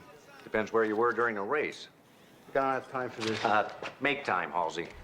I'm investigating a possible homicide. You really think Thomas was murdered? Look, I don't want this to get around, but I was meeting with Leon Sanford. Sanford Shocks? Leon's starting a new team and wants me on as lead driver. I'll be sure to talk to Leon about that. You do that. While you're at it, you ought to check out Alan Wallace. How does Alan fit into this? If the kid knew I was leaving the team, then the only thing that stood between him and his chance to race was Matt Thomas. Your dad's completely wrong about this. That was Matt Thomas out there. The man drove that car, spun out, and died. End of story. And you were in the stands watching. Anyone see you? He was up there. Hell, I was talking to him the whole time. Well, we only got your word for that. Yeah, just like we only got your word you were on a parts run to Oxnard. What's that supposed to mean? Lloyd, Eddie, that's enough. You were a hell of a driver once, Lloyd. You got your own reason to see Matt Thomas done in out there. Matt Thomas was stupid. Not so stupid he couldn't see what a lousy crew chief you were. You smart mouth punk. Alan, back off. You too. Nice work, Steve. You got us all at each other's throats. Thanks.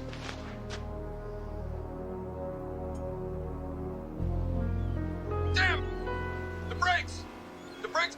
She's wild! Hitting the wall! Sounds like Thomas just before he crashed. It is Thomas, but that is not from the race. We edited this from the tapes of the qualifying lap that you and I saw. Listen to the original. The brakes! The brakes are fading! Barely holding on! Hitting the wall is a distinct possibility! Damn, I lost my engine! Oh, she's wild! So if the killer did the same thing before the race... He could have transmitted the edited phrases from the car. And fooled everyone into thinking they were hearing Thomas. What about the team watch? Did you get any leads from it?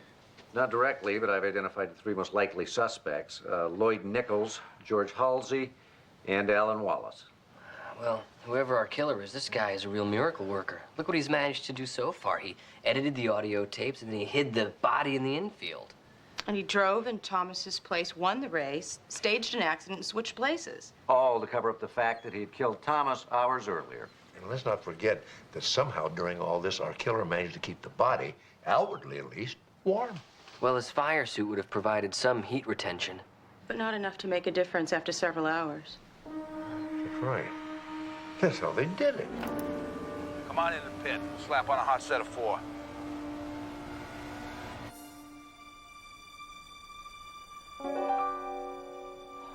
Boy, they keep it warm in here. It's like an incubator. They don't keep it clean. Dad was right. Look. What do you want to bet that's Matt Thomas's blood? What are you doing here? Investigating a murder. What about you? I work here. I came in to clean up. Well, it's a good thing because it looks like you've got a real mess on your hands.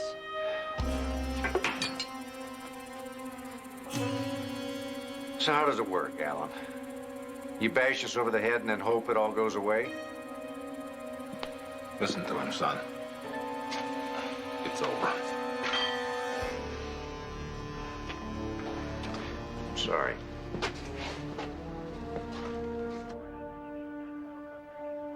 Thomas knew my boy wanted to race. He thought he was after his job.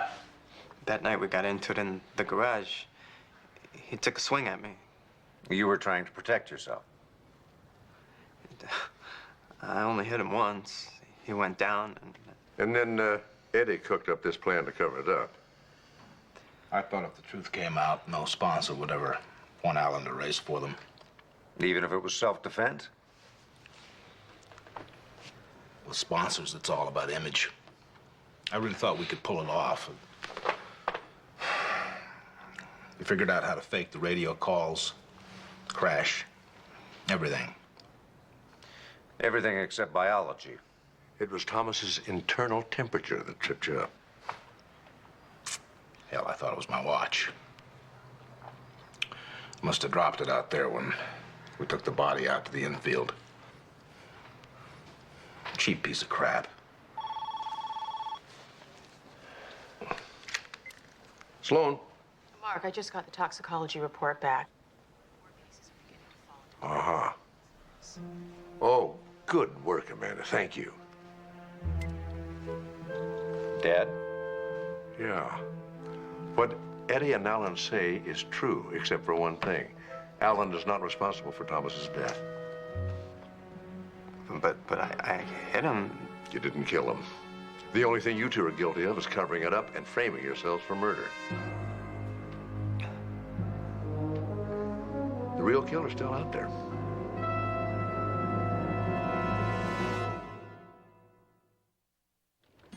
The toxicology report has lots of surprises. Full anticoagulation presented with a prothrombin time of 40 seconds, activity less than 10% INR of over 10. And in English, that would mean? Well, Thomas ingested a large dose of warfarin, a blood thinner. It's a standard treatment for phlebitis, which Matt Thomas did not have. How dangerous is this stuff? Let's just say he was a walking dead man. Even a relatively minor trauma would lead to fatal internal bleeding. After administering the warfarin, about all the killer had to do was arrange some kind of an accident during the race. And it would look like the crash killed him. Well, that explains the sabotage lug nuts. Except the murderer wasn't anticipating that Thomas was going to get in a fight with Alan before the race began. Now, all we've got to do is figure out who had the motive, who had the opportunity, and who had the knowledge to sabotage that car and poison Thomas. Torque, 611. Oil pressure, 70 pounds. I asked if you could prove you were in Oxnard on Sunday. Hell yes. RPM's 8,000. Or is that 8,500? Then do it, now.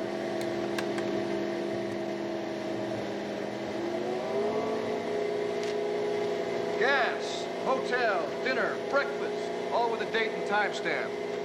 Team rule. You gotta do that or you won't get reimbursed.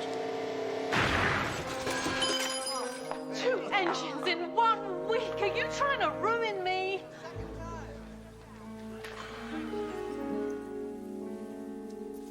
This got nothing to do with me or my work, Mrs. Egan. Feel that grit? Somebody spiked her with metal filings. Tore her heart out. Who else had access to this engine?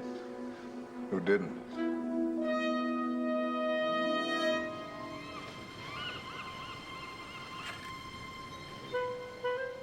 There's one thing consistent about this case.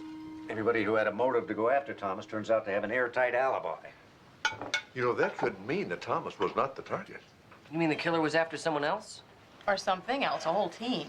That would explain the sabotage continuing like that. But that doesn't make any sense. The team was about to go bankrupt. Yeah, and why kill Thomas? Do you think the competition wanted to get rid of him that badly? I don't know the answer to any of those questions.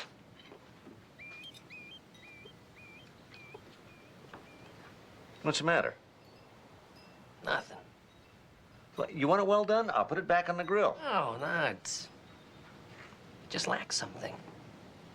Personality. Exactly. How about some mango chutney? Hey, maybe some pineapple rings and a little salsa. Fresh ground ginger, please. That would be tasty. You know, do you have any of that teriyaki sauce? Guys, it's a hamburger. Grease gives it flavor. You know what bothers me the most about it? Whoever poisoned Thomas had to know that he would only be vulnerable for a very limited period of time. You've lost me again. Well, within a 12-hour period, Thomas's body would have metabolized the warfarin in his system. He was at risk only if he suffered trauma during that time. Yeah, otherwise the worst he'd have is a nosebleed. Well, that tells us one thing. The killer had a fairly sophisticated knowledge of medicine. That's exactly right. Of course. Very likely only one person could have killed Thomas. Of course, now we got to figure out the why. Come on, Lloyd, we're doing okay. Yeah, all right, hold on now, hold on. Winning last Sunday makes no difference. Still got no crew chief. Got no drivers. Hey, how we don't even have an engine for the damn car. I say we all try to sign on with a new team while we still can. No! You quit now. Our season's over. Our season ended when that last engine blew. Well, I thought you two were supposed to be in jail. Steve straightened things out with the DA. It's called justifiable homicide. Self-defense. That's not all Steve did. He got a friend of his down at Glendon Motors to front us a new engine. We're back in business. All right, we're back. Steve, I don't know how to thank you. Now, hold on now. We still don't have a driver. We got Alan. After last Sunday's race, I'd say he's a proven commodity. He certainly is. Alan, you've got the job.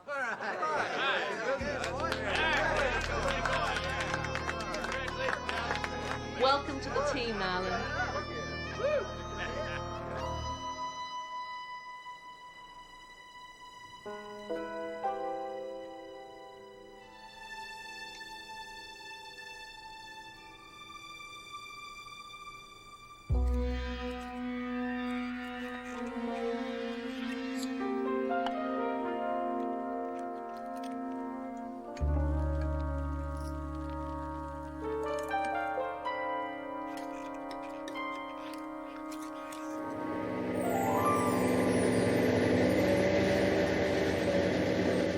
Oil pressure, 80 pounds.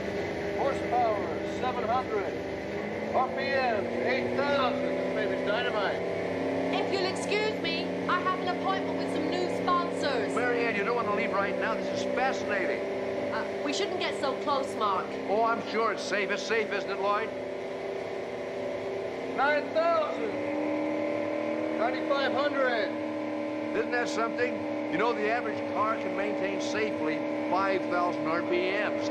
These precision racing engines can go 11,000, even 12,000. Isn't that right? You got it. I know, Mark. I own the team. 10,000. 10,500. Look at that, 11,000 still rising. 11,500. That's the red line.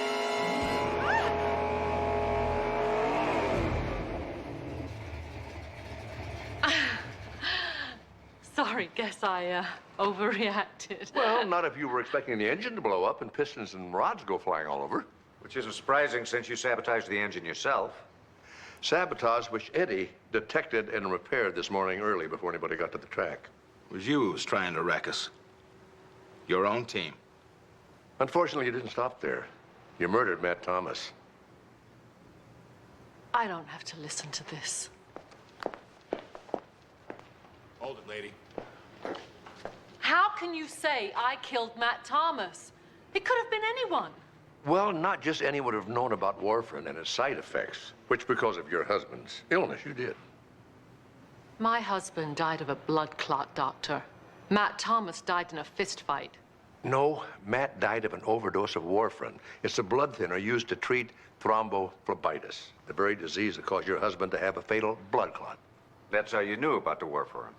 You poisoned Matt by making his blood so thin that even the slightest little injury would have killed him. And to make sure he was injured, you sabotaged his car. Oh, right. That's how we owners get ahead. We sabotage our cars and kill our drivers. You're getting ahead is exactly what killed Matt. I had Steve check your finances. That's an invasion of privacy. That's a murder investigation. And I found out, except for the team, your cash flow is all negative. You were covering your losses with money you raised for Egan Racing. Only you got greedy. You oversold your shares in the team to every investor you could round up.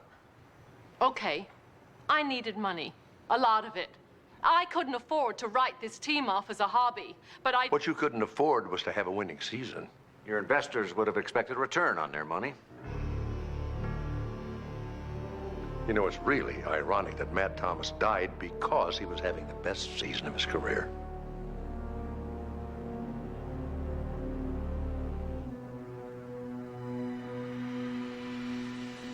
Burned out loser.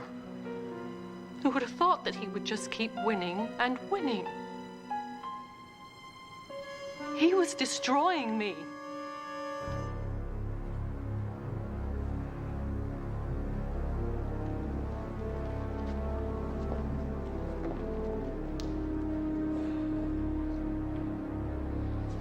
We owe you guys. If there's ever anything we can do.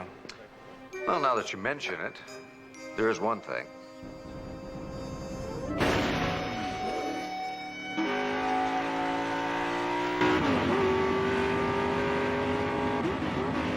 He's going really fast. Relax. You slide into those turns like a pro. All right, we're all impressed, 51. Now drop the hammer and arrow to the stripe.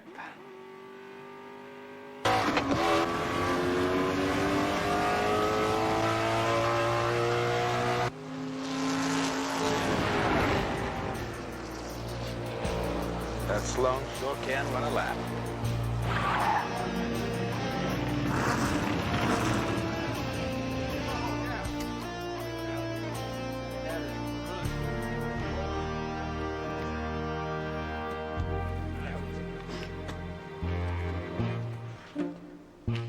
So how'd it go, Dad? You know, for years I've wondered what you saw in car racing. Now, I'm more mystified than ever. You know something? There is no padding in that seat at all. I think a couple of my fillings vibrated loose. Come on, I'll buy you an ice cream. Okay. So when are you gonna head back out on the track? As soon as we eat the ice cream.